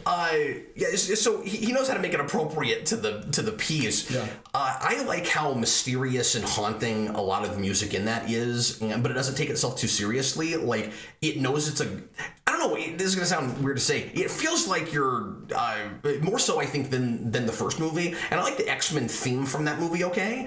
But I like, and it's nice that Ottman brings it back a little bit in his score too, but I like how much I feel more like I'm watching an X-Men movie or listening to something X-Men when I'm listening to that. Like, it's I feel like I can kind of feel the themes, the ideas in the music. Like, only dealing with X-Men and these ideas and these characters would you come to exactly this score. A lot of it's the Wolverine stuff. Yeah.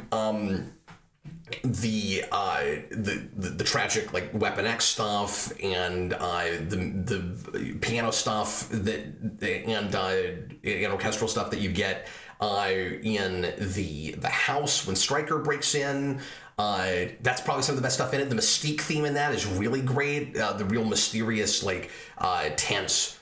She's breaking into a place and trying to get computer files. That's a track I like a whole lot. But all the choir stuff is what really sticks with me from that movie. And one of the best scenes in the movie, for score, wasn't even Ottman's score, which is the Nightcrawler stuff at the White House. And it's amazing that, given that that's what we lead with, at least past Ottman's theme, at least we get Ottman's theme before that. But it's amazing that the rest of the score is as great as it is and can live up to that, because that stuff is too good. Yeah, that's just a classic. Isn't that Mozart? I think it's Mozart. It's funny that these two lined up for me, because I have the exact same thing that you have with my last one. I love that theme. That theme is, like I said, it would be definitely on a top 10 theme if I had themes. Yeah. But I've tried to listen to that score several times because I want to love it so much, and That theme doesn't come up very much in it, first of all, and it's like at the very beginning of the suite, and then it just goes away. It subtly wins itself in. Yeah, and then it just goes away after about 45 seconds of the first. It's track. mostly an ambient score. Yeah, and there's that to keep in mind. And then I can't listen to the rest of it, and I don't have any emotional connection to that movie, which is probably a big deal. And that's a lot of it. Is I bought that soundtrack immediately after I saw that, and I listened to it constantly. And that one, like you said about the last one, it feels too sappy for me. It goes like these like harp, like it goes really high, like fluffy, and But if I had emotional, I don't even disagree with that. If I had an emotional connection to it, that stuff would hit me better, But since I don't, that's what I'm saying. It doesn't take itself too seriously. Yeah. So I've really tried to really like that one, but the theme is undeniable, and this is super subjective. The theme was used as the opening like press start screen on that X-Men the game movie, which was Wolverine. You mean movie game? Yeah, which was Wolverine, Nightcrawler, and Iceman. Did you ever play that game? It's a crazy game, but that for some reason it came out around X-Men 3, but they still used Ottman's theme for the title screen. I didn't know that made it anywhere other than those movies. I would just leave that title screen on and just listen to it because it would just keep playing over and over. It was like the menu screen. It's so good. Such a good theme. It's one of my absolute favorites. What's great about that theme is it's got that bombastic, triumphant superhero thing, but there's something also a little melancholy about it. Yeah. And there's something real like I don't want to say rebellious, but like I don't even know how to put it exactly, but the X-Men fighting against bigotry thing where it's like we're trying to be superheroes and stop oppression and all of that, but like it sounds hard, you know what I mean? Yeah. This is it, X-Men the official game. Oh yeah. You could play as Wolverine, Iceman, and Nightcrawler. It's a really fun game. I never played that, but I remember that when that came out, of course. And they used the Ottman score, even though he doesn't score the third one. That's a John Powell score, I think, the third one. I forget, yeah. And I like some things in that score, but yeah, there's some cool stuff in that one. But we lost the Ottman theme, and I'll go as far as to say that that's definitive, like the John Williams Superman theme. Like it's at that kind of level, which is amazing because X-Men already had a definitive theme. Yeah. With the '90s show, and it had some things in common with that very similar, too. Right? Yeah. But it doesn't feel like he's ripping it off. No, it's great. I knew that was going to be on your list very high. Well, it had to be, yeah. All right. My favorite. This one, it's not my favorite. It's number 4, but I love it. Yeah. This one might be a curveball for some people. This is one of my favorite superhero films, and it is another wholly unique score that a lot of superhero films don't sound like. Yeah. It's Craig Armstrong, The Incredible Hulk. Oh sure, yeah, and I knew this would be on your list. Incredible Hulk it's incredible. It is completely different than any other superhero movie. It's a suspense, it's a thriller soundtrack, like through and through. That's true. It's suspense, and it's the craziest. In the same way that a couple of minor espionage soundtracks. Yeah, this is a horror movie soundtrack. This is it's so good, and it fits perfectly with what this movie's trying to do, which is it's basically one long chase scene. It's an updated big budget version of the TV show. Yeah. And it's so good, and the theme. Hulk's theme is just a violin. Like, I don't know if you've listened to this separately, but I never have. But go to Hulk theme, which is the track, and it's like haunting and creepy. It's so good. It's a monster movie. Hulk is a monster movie. That's why I like this. This is very different. Before he becomes Ruffalo superhero mixed up with the Avengers, this one feels wholly different. This is one that I can listen to all the time. Fabulous Escape is when he's in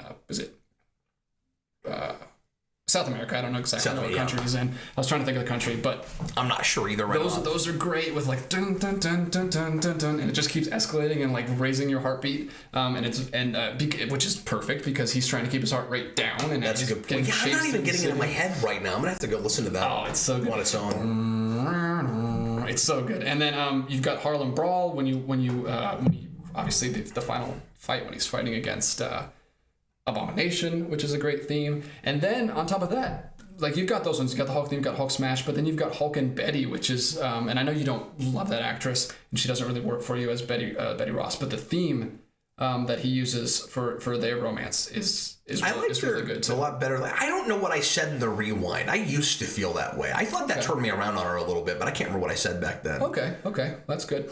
But But I liked Connolly a lot in that role, so yeah, and that's another X2 for me. That theme is that I would have one track from that score, but not the whole score. Yeah, the Hulk theme that Danny Elfman did. I think it's my favorite Danny Elfman superhero score. Crazy! I love the Hulk theme. But yeah, I think this is great. This puts me in exactly the mood that I need to be for the movie. It's very suspenseful. It's very different. Like I said, I need variety. And this actually has variety within it, too, because it's got that beautiful Hulk and Betty theme. Well, don't forget that we got the Lonely Man theme in that movie. Yeah, that's not on the score, but that they do weave that in for one scene.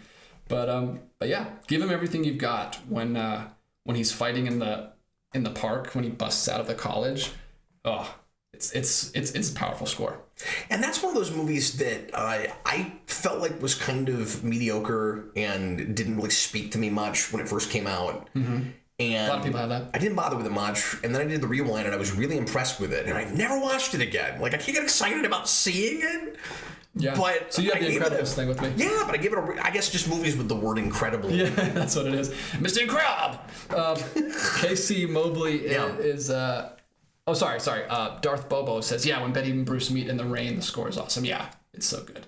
Also, when he's holding her after the gunship takes him out and knocks her out, and he's looking at Ross, and he's like, it's just like the rain's pouring down. Yeah, it's a good score all the way around. I love it. Okay, so my number 3, speaking of John Williams and Superman, is specifically Superman 2. Oh. And it was really difficult to put it over the original, but all the Zod stuff is so good. You've got all the good Superman stuff from the first one, but you've also got the Zod stuff. Yeah, like a lot of the themes that are in the first movie obviously wind up into, and it was kind of supposed to be all one score anyway, because Donner was making those movies together, and of course everybody knows the story with Lester, and that didn't really work out that way. So it's hard to say, if that score would have been much different if Donner had been able to continue making it. I don't think it would have. I don't think it would have been any different. I think it would have mostly been the same. Mm-hmm. You don't have as much of "Can You Read My Mind," but I'm okay with that because that kind of dates it. Like that's the most 70s thing in that. Dude, all the creepy bongo stuff. Whenever Zod walks into a room, I love that. And that's actually there from the beginning because you get some of that in the first movie right before they go in the Phantom Zone. Yeah. But I couldn't help it. I had to put Superman 2 over that. And also I love the, I guess I'm appreciating that there's a little bit more like weirdness and creepy factor to juxtapose all of the like classic triumphant like high flying superhero stuff. Yeah, that first movie score can get a little sappy too. Yeah, I think so too. And the Lex theme he's a Batman villain. He's a 60s Batman villain, right? So you take that out or not have it as much.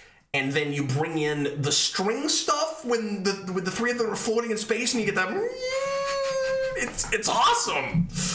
But obviously, I can't deny the Superman theme, and I've talked about this a lot. But I've always loved John Williams' tendency to have two motifs with a superhero with a hero fanfare, and not just the one. Star Wars does it. I can't remember. I guess Indiana Jones sort of does it, but Superman does it, where you get the bum ba bum ba bum ba bum, but you also get the dun dun dun dun dun dun dun, and they're two totally different melodies, but they become one theme, and it's timeless.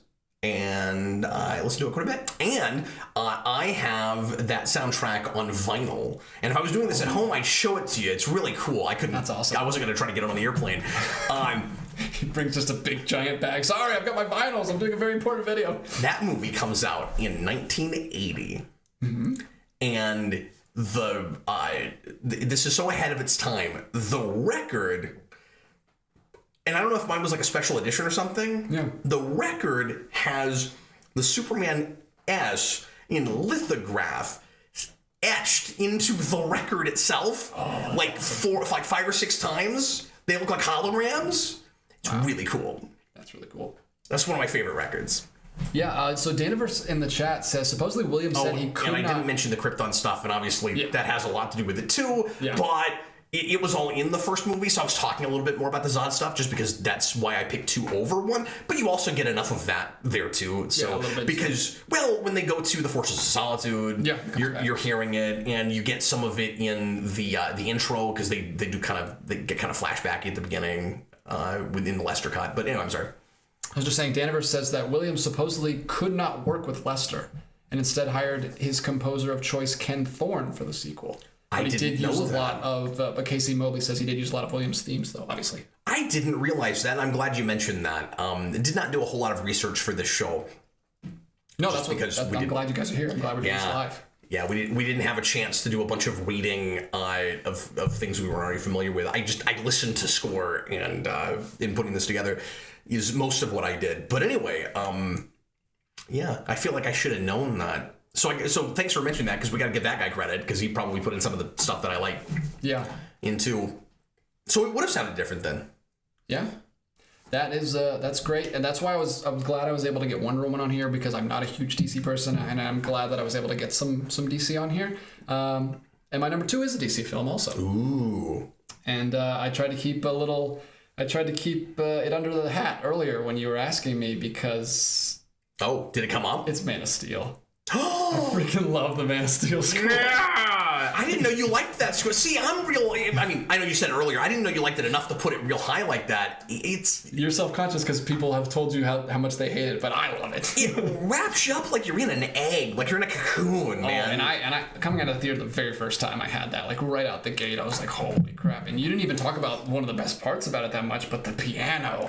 I know. The piano comes in, I'm just like, I just melt into a baby. And when the piano comes in and does the same 2-note Superman thing, ba-ding. Oh.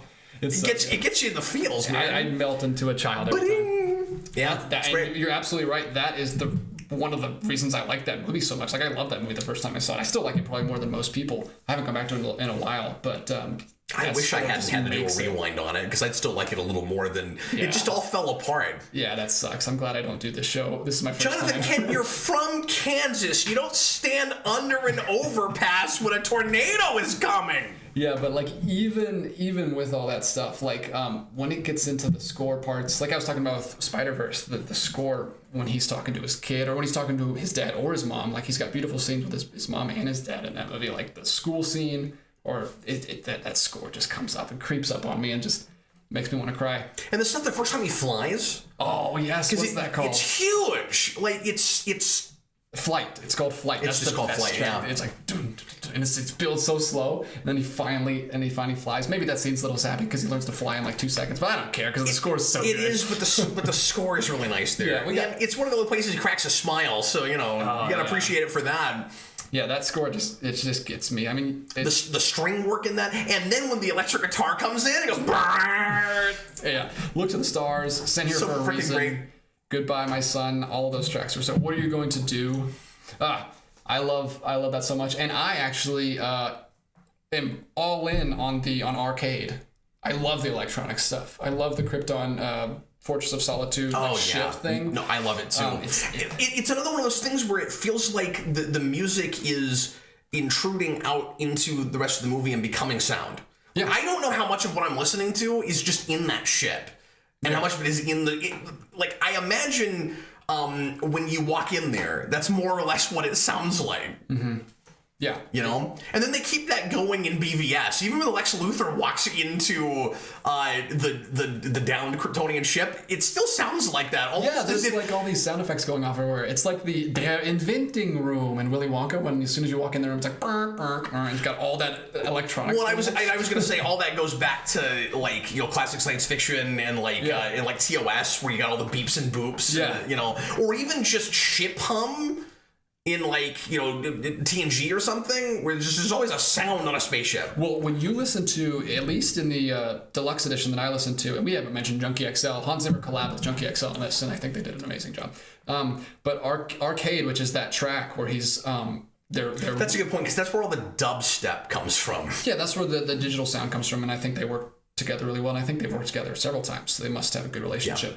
But when you're going through... The track is called Arcade, and that is when they're in the ship and they're running and they're trying to get out. It's like a chase scene, and Jarrell's popping up and opening all the doors for them. All of those door sound effects are on the soundtrack. Like all the sound effects are. I was surprised by that. Actually in there, which is great because it adds to the whole thing. I love that one. And again, variety. Like you've got the beautiful piano score for the emotional scenes. You've got the flight, like rock your chair, like if you're in a THX theater. Yeah. It's like shaking your theater, or you said the military stuff, or the action scene stuff. And then you've also got arcade, which is a completely different sound with the Krypton. It's a lot of what makes it so cinematic. And it's one of those things that I'm glad I heard in a theater. Mm-hmm. And Black Panther is like that. Winter Soldier is like that. I guess a lot of these are. Yeah.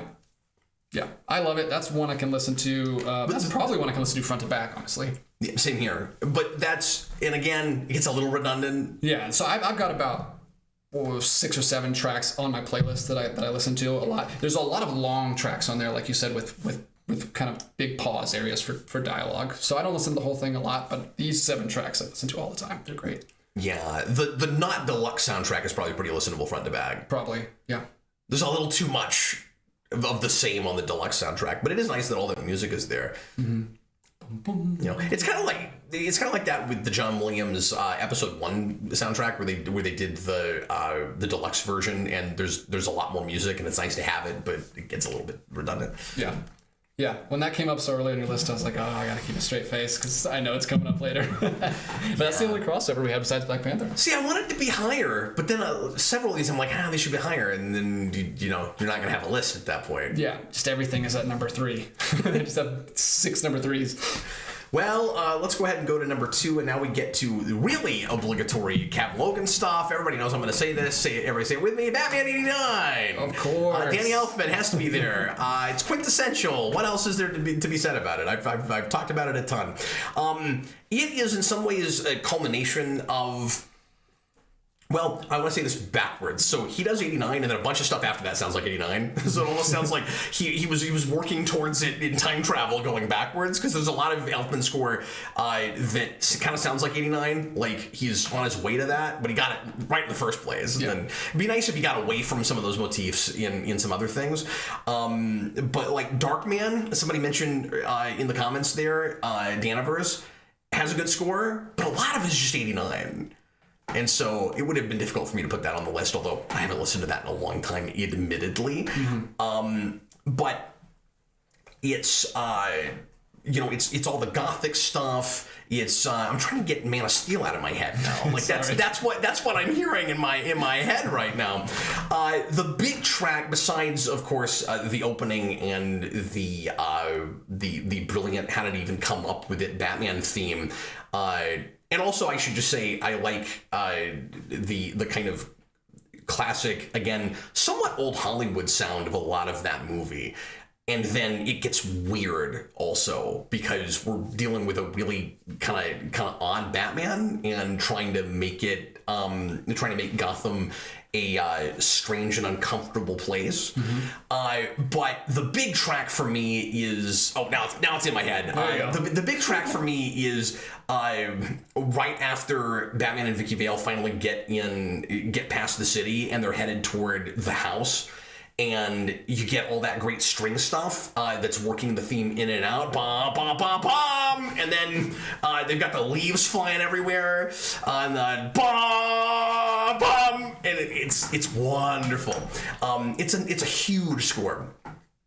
Yeah. And a lot of the bigness and the fullness of that movie comes from what it sounds like. Yeah, that's another thing I could have said about Man of Steel is how bombastic it is, but never gets too silly. I think it always works. Which is probably the same thing with 89. I don't know. I've only seen that movie once, so I have no idea what that score sounds like. Listen to that score on its own, because it's wonderful. And there is not a minute of that score that just sits there. There's always something to pull out of that. A lot of just wonderful melodies, a lot of really great string work. A lot of that movie is about the strings, but then there's some really good piano stuff there too. And the piano, the main Batman melody on piano is one of my favorite things about that score. Also, when it gets a little bit more subtle, a little more intimate, I like that. There is a romantic theme in that movie for Bruce and Vicky, but there's this kind of, I keep saying tragic, this kind of tragic thing where the Batman theme will kind of sound like a haunting love theme. Almost like he's got to choose between them. Yeah. Which I mean, ultimately, I guess he doesn't because choice. She's still there at the end, but she doesn't come back. So, you know. Yeah. I like the Batman Returns score a lot for other reasons, because it just gets wild and there's all the circus themes and all that, and making Christmas before making Christmas. And there's a little bit of that here and there, even in the '89 score, if you listen real close. But it'll stick with me forever. When I was a kid, I had both soundtracks. I had the print soundtrack and the orchestral score. And when my mom wouldn't let me watch that movie, I would put that score on, and I would play it in my head. Actually, I would get out, because remember, I'm like 6 or 7 when this movie comes up. I would get out my trading cards, and I would put them in order. Oh. Of scenes, like chronologically, and then I would listen to the soundtrack. Wow. And one day I freaked out my mom. I was like, hey, I'm watching '89. She's like, I didn't give you permission to use the TV. I'm like, well, no, I'm not actually watching it. You know, on trading cards, Mom. Like, just looking at trading cards. Yeah, exactly. She's like, it's nap time. I'm like, I know. Anyway, that's awesome. All right, well, it's good. It's good how these lined up, because I did the same thing and put a very Dana versus Waltz to the death. Yes, of course. Yeah, and I didn't even talk about Beautiful Dreamer. I love the way that's worked in. Anyway, well, someone says, I love Finale in Batman '89, and it's telling that it was used in the trailers for Batman Forever and Batman and Robin, even though Burton didn't even direct those. It's so good. Yeah, and that's going back to what I was talking about with the Batmobile, and it's kind of a reprise of that section, but even more bombastic. And then you get the bell at the end, which is the best. Where it's like gong, bong, gong, bong, gong, and then the way it crescendos, it's like it's wonderful. Yeah, like, subscribe, comment, and hit that bell. Hit the '89 bell. You should call it the gong. Bell. Hit the gong. Yeah, you should just say that in your videos from now on. Everybody, just hit the gong. It's very important. Hit the gong. That's how you know I may have put a video out if you didn't happen to be watching while it was broadcasting. We're live streaming all the time now, folks. Set your VCRs. Set your DVR. All right. It's great. Are we at number 1? Yeah, it's great the way this worked out, because already number 1 is also, for me, a very, very sentimental one. A movie that was now look. Really, I know instrumental for me. I know that you're not a Batman guy, and I know that '89 is not a sentimental thing for you. But I will go out on a limb and say, if you just sit down and listen to that score, you'll be like, yeah, okay, yeah, like that's cool. You got to do it. I'll try. I'll do it for you, sir. You got to do it. Because I love you. All right, so my number 1 is also it's just a big movie for me. This came out right at the right time. I changed my hair to look like the main character. I got glasses that look exactly like the main character. Oh, sure. I think this is a beautiful score. This is one that I listen to all the time by itself, outside of the film, and I can visualize the entire movie in my head as I listen to it. It's from the late, great James Horner, which is very sad. This is the character that keeps popping up on my list. He's been on the list twice already. Yeah. It's The Amazing Spider-Man, the first score. I absolutely adore this score. Basically from the front to the end. I think the first song I have in my playlist is the first track on the album, and the last track, Promises. You got Young Peter all the way to Promises is great. I love the Young Peter score. I love that this just sounds like a film score. It doesn't sound like a superhero score. He does have a great theme that comes in, in the montage scene, and a little bit later during the final battle, and when he's on the bridge with the kid. But I think it is just a beautiful score. I love the way, and that makes sense because that's the way that Webb was kind of directing this. He focused it much more on the relationships than the big superhero action stuff that it was just kind of obligatory that he had to do. But James Horner just kills it with this. I love the Young Peter. I love the strings, the little strings that literally a spider walking on a web just pops into my head. It sounds like the perfect Spider-Man score. Thor's not on here. But yeah, I love the way James Horner uses the horns in this, no pun intended. Like it's a very horn-driven score. Becoming Spider-Man, when he's building his suit in that whole montage, and he finally gets up on top and he goes bum, bum, like it's this really loud horn score when he's standing on top of the building with that beautiful shot. And another thing, just variety, Ben's death score in here is it's like it's like monk chanting. It's like it's completely different, and I love it. It's so good. It's like it sounds almost like the Donkey Kong score. Remember when you're waiting with Donkey Kong? It's really good. That's very tense. I love that whole score whenever they use that. It's only in that one place, but it works really well for that scene because it's very dark and he's in a really dark place. And then I also love the romantic stuff with I Can't See You Anymore and Promises that it does, just like the sequel. I think this works even better than the sequel because obviously their relationship is so much better in the first one.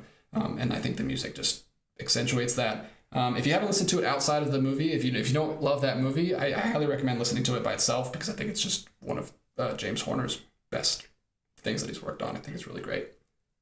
I love it. Gets me right here. So I don't want to fight you on your number one or anything. It's a good score. Here's my problem with it, and the reason I couldn't put it on a list.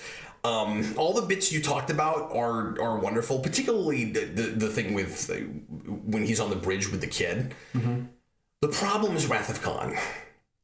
The problem is there are whole bits that he just rips off of himself from Wrath of Khan in that movie, and you don't know that movie, so you wouldn't know about that. But like, I obviously don't care. He's kind of just redoing Wrath of Khan in some places. Yeah, but that's like a brilliant watershed score, and he's just taking stuff he did in that, putting it in Amazing Spider-Man. So like that bothered me in the theater. Well, yeah, absolutely. I mean, that's the experience you would have with it. Yeah, I have never seen that, so I But all I'm saying is he's cheating a little bit. That's fine. It's fine. It's not, but I mean, for me personally, I've never heard that, so I would never would have thought of that. But yeah, that's my number one. And I don't know, like I said, you can top 4 or 5 or equally as important to me. So don't know if that's like my favorite number one. I kind of have to be in the right mood to listen to it. I don't listen to it every single time it comes up on shuffle. You got to kind of be in the right mood because it's a more emotional score. Whereas something just like Iron Man 3 or the Avengers score, I'll just listen to that because it's more just superficial and great, just a great theme. But yeah, that's overall, if we're talking about variety, that's my favorite. Sure. So once again, my favorite is obvious and obligatory, and I guess it shows up too much as number ones for things when I'm doing the superhero list. But it's Begins, and there's no way around it. Yeah. Because I don't even think Batman Begins is technically the best score on my list. It's the one I go back to the most, and it is my motivational soundtrack. It's what I play when I want to make myself get work done. Yeah, when you want to write. Work that elliptical. We're not that. But I don't know. It's a really motivating, inspiring thing for me. I get that it's not a definitive Batman theme, but it's a definitive score for me, even if it's not the definitive Batman score. It's also one of those things that is simultaneously wonderful and ruined everything. Yeah. Because too much of stuff sounded like it right after that. And for years. And I put Begins over the Dark Knight score because everything I like the most in Dark Knight is also in Begins. Mm-hmm. The Joker stuff is creepy and unsettling and perfect. It's right for that movie. But it's but I don't listen to that score because that stuff gets in the way for me with like just what I really get out of the Begin score. And so that's why I always go back to that.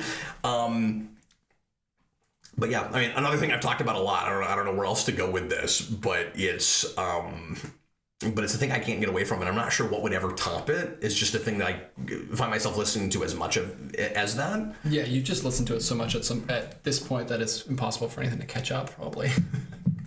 Yeah, that's one that I really, really like certain tracks of, but I don't get as much variety from that one because it does very much have that that's fair percussion all the way through. Yeah, and that's what I like about it is that it's not constantly interrupting itself with some other like tone or feel. So like, but on the other hand, it's got that great bombastic driving stuff. Yeah. That is all about determination and personal drive and forcing yourself to be more than you are, which is why I find Batman so inspiring.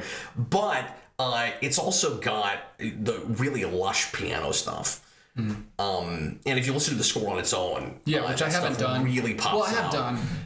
And obviously, I like Molasses, which is kind of the big, it's even got the star next to it because it's the most listened to. I also love and that's what people think of as the theme from that movie. Yeah, that's what gets pushed. It doesn't have a title theme because it doesn't have titles. No, everything's like Latin words. I think they're all for like bat or something.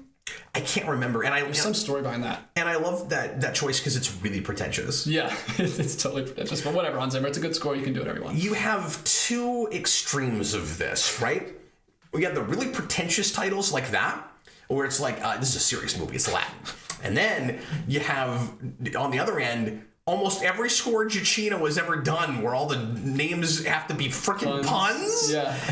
I wish he hadn't done it for the Batman. He did it in the Batman? He did it for the Batman, yeah. Would you like to hear some of the punning of the Batman? This is calling card, he has to. But no, I really like Batman. And if I was thinking about it more as like the score and how it affects the movie, that one would probably, be a little higher. And I cheated. I did a bit of both. Yeah, and I was thinking it more just like the ones that I listen to, on their own. Yeah. Which I have to be in the right mood to listen to Molasses. I have to be like doing a marathon or something. Like, it's very intense. Yeah, it is. And I drive my car to that. Yeah, probably not a good idea. I actually find myself driving much faster when I'm listening to scores, and I have to like turn them down because I get really into them. I'm like, oh, I'm being dangerous. Especially Molasses. So the most infamous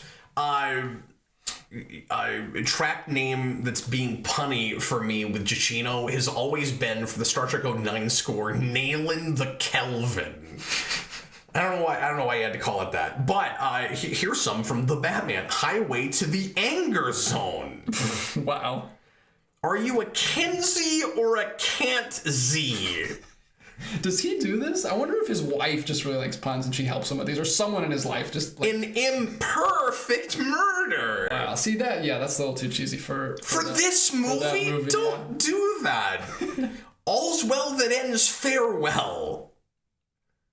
But then he's got some that sound like they fit the movie more, so it's weird, Yeah, you want to hear some Homecoming? For all your pennyworth. Stark raving mad. This is Homecoming. The no frills proto cool. Oh God, that's the worst. Yeah, he does this. He does this a lot. I don't love Giacchino. I know he's kind of swept the nation lately with superhero movies, so I didn't have him on my list at all. And I felt like mine were exceptions to the rule, because I think most of his, particularly with MCU, and we should maybe talk about MCU for a minute, because yeah, we should throw some honorable mentions. We'll do that. But I was going to say, people often talk about how kind of unmemorable and mediocre a lot of MCU scores are, and I agree with that. The couple that I put on my list are well and above the norm. Where they're not great for MCU, they're great. That's why they're on my list. But Giacchino's written several of them, and they're all, I forget which scores he's done. He's done at least a couple, right? Yeah, he does all the Spider-Man ones. I like his Spider-Man theme okay with those, but overall, I think he's got too much work. Yeah, he's doing too much. He's having to phone some stuff in. Sounds kind of like a workman composer. That's why I couldn't believe the Batman, because I thought it was inspired. Yeah. I don't know how he had the time to be inspired. He just really likes the material. I mean, you can't be that excited about every superhero. It's like Hans Zimmer. Like he was doing so many different superheroes. Like you can't be passionate about everything. Okay, so before we get to runners up, let me ask you a question. Mm-hmm. Well, first of all, why did maybe one of these will be in your runners up, but I'm just curious. I expected a Raimi Spider-Man to be on your list. Oh no, I don't like that score. Do you not? I do not. I'm not a big. You're not an Elfman. I'm not an Elfman guy. Well, you might not. That's why I don't like the Batman one. I like, and I don't. Yeah, I don't know. I don't get it. I don't like his whole vibe. I really do like the Hulk theme though. I feel like that one seems different. Like maybe it fits more because it is a monster movie and it is very haunting, and it's about mental disorders and like abuse, and it really, I don't know, it really works for me there. Like that you know how the Hulk theme sounds, especially that title track when the opening titles are going. I love the Hulk theme. That's my favorite. No, it's good. Danny Elfman score. Yeah, and I I didn't need another Spider-Man on my list. I already had 3. Yeah. Well, I did 3 Batmans? Yeah, well, there you go. I'm a Spider-Man guy, you're a Batman guy. Yeah, well, and Batman begins my love for all this stuff, and so Batman's score. Batman Begins. Yeah. Well, did I say that? Okay. Let's do runners up real quick. Right. Go ahead. You want to just rattle yours off, and then I'll rattle mine off? You want to do it that way? Okay. So this one, I'll say that one for. Okay. I'll go ahead and say it. Hear me out, because you wouldn't expect this, and the movie is god awful. The movie is terrible. It's one of the worst superhero movies ever made. Yeah. But surprisingly, Henry Jackman and Matthew Morrison do great work with the Kick-Ass 2 score. Really? Yes. I never bothered to listen to that. I listen to that one by myself all the time. It is like I don't know. It's got a great. It's got variety. It's got a great just like superhero kind of theme that runs through it.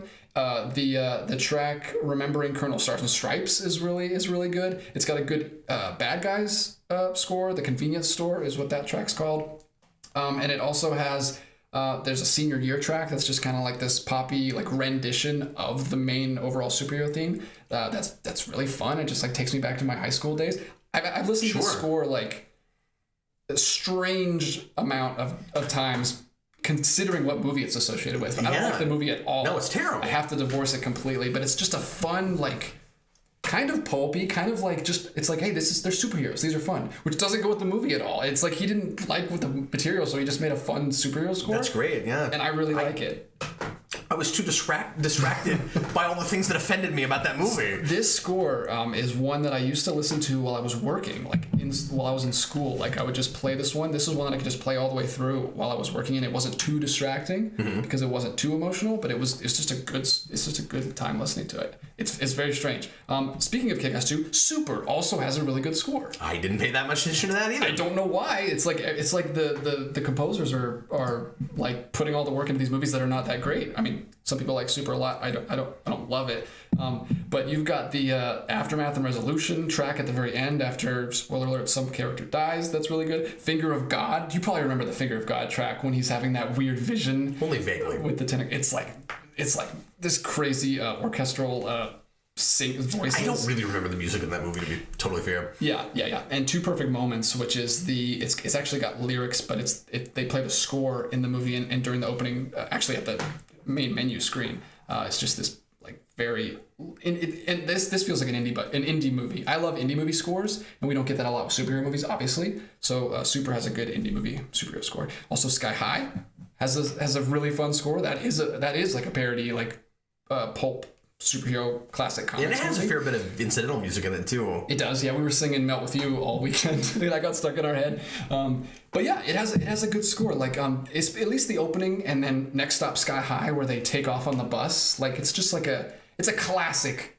like kind of not iconic, but just kind of feels classic at like just a generic superhero theme, which is what they're going for. It's a superhero school. And listen to Sky High. It's a very cool soundtrack. I haven't looked at that material in a decade. That's another surprising one. And then also, I'll just throw out one more. And I have to put both on here. TMNT. That's the Giacchino score. Not TMNT, the original. Teenage Mutant Ninja Turtles. The Animverse Sky High is a Giacchino score. Oh, is it? Okay, well, I got Giacchino in here a little bit. Yeah, it's great. It's really fun. And then John Duprez on the on Teenage Mutant Ninja Turtles. Like, that might have been like number 11. That probably should have been on my number 10. I thought about it. Oh, and you've got Crime Wave, Shredder's big entrance. Mm-hmm. It's killer. No, it's really good. Tatsu Attack. Like, that pops in. This should have been on my list. Like, it's so good. I seriously thought about it. You know what? Honestly, if I hadn't had Diabolik, I probably would have put that there. Yeah, the original Ninja Turtle score is great. Talk about ones that don't sound like anything else. Completely unique. And that score is mostly synth. Yeah. And it works okay. Yeah. Surprisingly. I'd love to see it like redone without that and just see how it sounds. But no, it works. I like it a lot. And I like the second one too. It's not as good, but I watched the second one a lot more as a kid. So it's still in my head. The song that plays when everyone's eating pizza. It's really good. Sorry. I'm going on too long. One more, very surprising. Dread. Everybody listen to the Dread score. If you want an electronic score, like a dance music score, if you love like the idea of the Blade 2 score, but you're like, wow, this is dated, then listen to the Dread score, because it is the exact same thing. It's like an electronic dance, like really loud atmospheric score, but it's great. And I listened to that one quite a bit, actually. It didn't make my top 10 just because I've only seen that movie like once or twice, but Dread is a very good score. It fits the material very well. Darth Bobo mentions the Watchmen score, and the reason I didn't go for that is because what I always remember from that movie is a lot more of the incidental stuff, and what orchestral stuff is there is really good. I just don't know that there's enough of it. Mm-hmm. But I haven't actually sat down with it by itself very much, so... I did for this, and I put a few songs on my playlist, but yeah, it wasn't... I put I Love You, Requiem, and Rescue Mission were the three that stood out to me. Maybe if I listened to it more times, I listened to it one time through and just put the ones that stood out to me, but they were really good. And there was some piano in that. Yeah. I think I Love You is a piano song. That's one I should be familiar with more because I love that movie. Yeah, the Manhattan stuff is what I guess I remember most from that. Yeah, there's some memorable tracks, but it doesn't work overall for me as one of my favorites. I think those are about the ones. I obviously have like more on here that just have one or two tracks, but I'll save that for another video when we talk about tracks. Yeah, I just listed 5. So First Class is in my runner-up. That would have been 11 or 12. Yeah, that's great. The Nelson Riddle Batman 66 movie score is a lot of fun to listen to on its own. I'll have to try that. I like that movie. Graham Revels' The Crow. Ooh, that's a movie I've never seen. We should watch that at some point. I think you'd like it. The Crow. I probably would. Has a wonderful rock score soundtrack, of course, but the orchestral stuff's really good. Well, I say orchestral stuff. The original stuff's really good. There's a lot of electric guitar all through that. Real somber, real gothic kind of stuff. And I think there's some piano there too. I listened to a little bit of that for this, and I wasn't liking it enough to put it on the list, so I stopped. But yeah, that's probably one that feels like a movie score instead of it doesn't feel very superhero-y. This is another mostly ambient thing, but Marco Beltrami's Logan score. Yes, it's really good. That's one that I didn't like quite enough tracks to get to this list, but that will definitely show up. Especially the track main titles with the piano. It's killer. It's way up there on my top favorite themes. And part of the reason I couldn't do this is because it's more for one track than anything. But I think overall I like this. Of the 3 Raimi Spider-Man movies, it's Spider-Man 3 over the first 2. And it does sort of sound a little bit like X2. It does. Have you seen? But it's really good, right? And both the Venom and the Sandman themes, like yeah, it's surprising. And that's the other guy that came in and took over after Elton. Christopher Young, yeah, and there's a hilarious video that I've seen a couple times just like on the internet where it's like the 3 actors that play Spider-Man at the airport getting spotted by paparazzi, and it is like this just like beat in the background, and Andrew Garfield just goes, and then the new one, whatever his name is, Tom Holland, is like yeah, and he's like really excited about the paparazzi seeing him, and then it cuts to Toby, and he goes. And then it goes, and it plays the Venom theme, and he's like, it's a really funny video. Everybody liked that video. Every time I've seen that movie, I'm just waiting for that bit in the opening titles. Yeah. Past the standard Danny Elfman theme. I love the way it morphs into it. You know, like the score is being assimilated by the Venom symbiote. It's wonderful. Yeah, he did great with that. That probably is my favorite of the 3. Even though I don't like. Wow, you agree with that? I don't love that theme in general. You don't like that theme in general, yeah. I don't love it for Spider-Man, and I get why people do, but it's one of those things again where I was hearing a little bit too much Batman in it. Mm-hmm. Yeah, it doesn't feel like a Spider-Man theme to me. It's kind of cool, but yeah. But that stuff and part of it is because that stuff in Spider-Man 3 is kind of silly and fun. Like it's really over the top. You remember when he goes? Yeah, it's great. It's goofy, but it seems like he had fun with it. Well, any final thoughts about scores? No, I like them a lot. I listen to them. I like music. I probably listen to them these days more than like music with lyrics. I've been listening to scores a lot lately. Ever since I've been getting really into film. Actually, I will say superhero scores are not what I listen to the most. Oh, sure. They're not the best scores. No, I agree with that. Absolutely. They're very studio products a lot of the time. And is that it's not like a singular vision. But sometimes they are, and sometimes we get really, really great ones. But this is a superhero show, so we're never going to talk about non-superhero scores. But I really did. And well, the Williams Superman scores, that's not superhero. That's epic. You know what I mean? He's scoring an epic, and then that becomes what superhero scores are after that. Everybody's looking to him after that. Yeah, and it's like you say with the best superhero movies are other genres first. The best superhero scores are other genres first. Yeah, sure. That's basically what my list was. I needed variety. Like if I'm outside mowing the lawn and I have my superhero playlist on, like I can't just have the same thing coming over and over. That's why I need a good shuffle of different things. So that's why my list was a little eclectic. People pointed out, it was Marvel leaning. Obviously, I'm just a Marvel guy. I need to branch out. And I'm just a Batman guy and watch some more DC stuff. So, but yeah, those are the ones that immediately came to me. But like I said, this list will always be fluctuating and it'll always be changing. How much DC was on mine? I guess half, because I had two Supermans. I had Superman 2 and Man of Steel. Yeah. And Marvel wise, I only had 3, counting X2. There's some scores with MCU that I'd love to pick, but it's just one track. Yep, I feel weird about not having Avengers on here at all. There's like 5 films. Are there 5 films? 5. Yeah. Or there's 4. Four films. And there's some great tracks. Obviously, the Avengers theme, Portals in Endgame is incredible. But like, Heroes in Age of Ultron, where Danny Elfman comes in and works with Sylvester's theme. He does a great job there. He's really good at that. But not enough of it. Not enough of the score. It's just those big tracks, the big money. Although scenes. Shout out to Guardians, because that's got a good orchestral score, even though there's so much incidental with it. It's just not. I haven't listened to it enough on its own to put it over the top. Maybe because I really like the theme. I love the theme. That's good. Another one like X2 where it doesn't show up in the soundtrack enough at all. I have listened to it all the way through, and it's like the very beginning and like the very end. Groot Spores is also another good track on there. But most of it is just like dun, like when they're breaking out of the prison, it's just kind of generic Brian Tyler stuff. But then when you get those emotional moments, that is a really good score. I wish it was weaved in a little bit more. Matthew Bass says we should do a list of favorite film scores in general. That's a good idea. That would take me some time. Yeah, I can do that. That would be a fun thing for me. We'd have to do it on a different show. It wouldn't be on Superhero Rewind. Obviously, yeah. But yeah, I'd be down for that too. For something, yeah. I love listening to scores. It's a big part of filmmaking for me.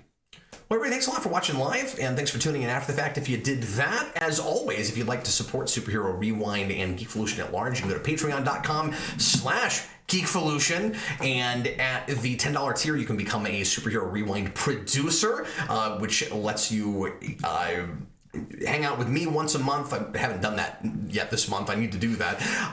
But it's been a busy month, but it lets you get connected with the show and have a little bit of influence on what we do here. Lots of cool perks there. At the $5 tier, you can vote in the polls for the show. And anyway, I want to I'm sorry, I always mess this up. That's Tweet-linked reviews. $10 tier, you can vote in polls for the show. Anyway, so I'm going to go ahead and say thanks to all of our Superhero Rewind producers right now. And you guys are wonderful. I really appreciate you. Beginning with Zach, Wendell Jones, Thorne Jones, no relation, Miguel Rodriguez, Michael Gulick, Matthew Brody, Kareem Roberts, Jacob Schneider, Damon Begay, Checkers, The Inventor, Adam March, Thomas Edgeshill, The Day Ghost, Super Billy is there in the comments, Stone Gassman, Michael Martin, Matt Bat 68, Joshua Gilisano, Jajira, Joe Turner, Hot Soup, Goofster123, Elliot Slater, Edward Bedore, that's Jar Jar Ed, David Crabtree, and Chewbacca's lover. You guys are wonderful. Thanks so much for your help and support. And once again, you guys were great just for popping in this evening. Next time I'm going to finally review Black Panther. It's going to be another week. I'm going to take off this week because of the holiday and family and stuff, and this guy's going to be out of town, so he's not going to be able to moderate shows. So we're going to go ahead and take a little break. We've been doing a lot of shows lately, and we'll take a little breather and then come back for you the week after. And if all goes according to plan, I will review Black Panther the week after that. So thanks once again, and we'll see you again real soon. I was Captain Logan, and this was DJ Martinez. Thank you so much for having me. It was a lot of fun. Of course, man. I'm glad you did with me, and we got to talk about a lot more scores. Yeah, we did. We got a lot in there. And a lot of things came up that I never thought of. You guys got some bang for your buck. I agree. Okay, we'll see you later, folks. Thanks, everybody.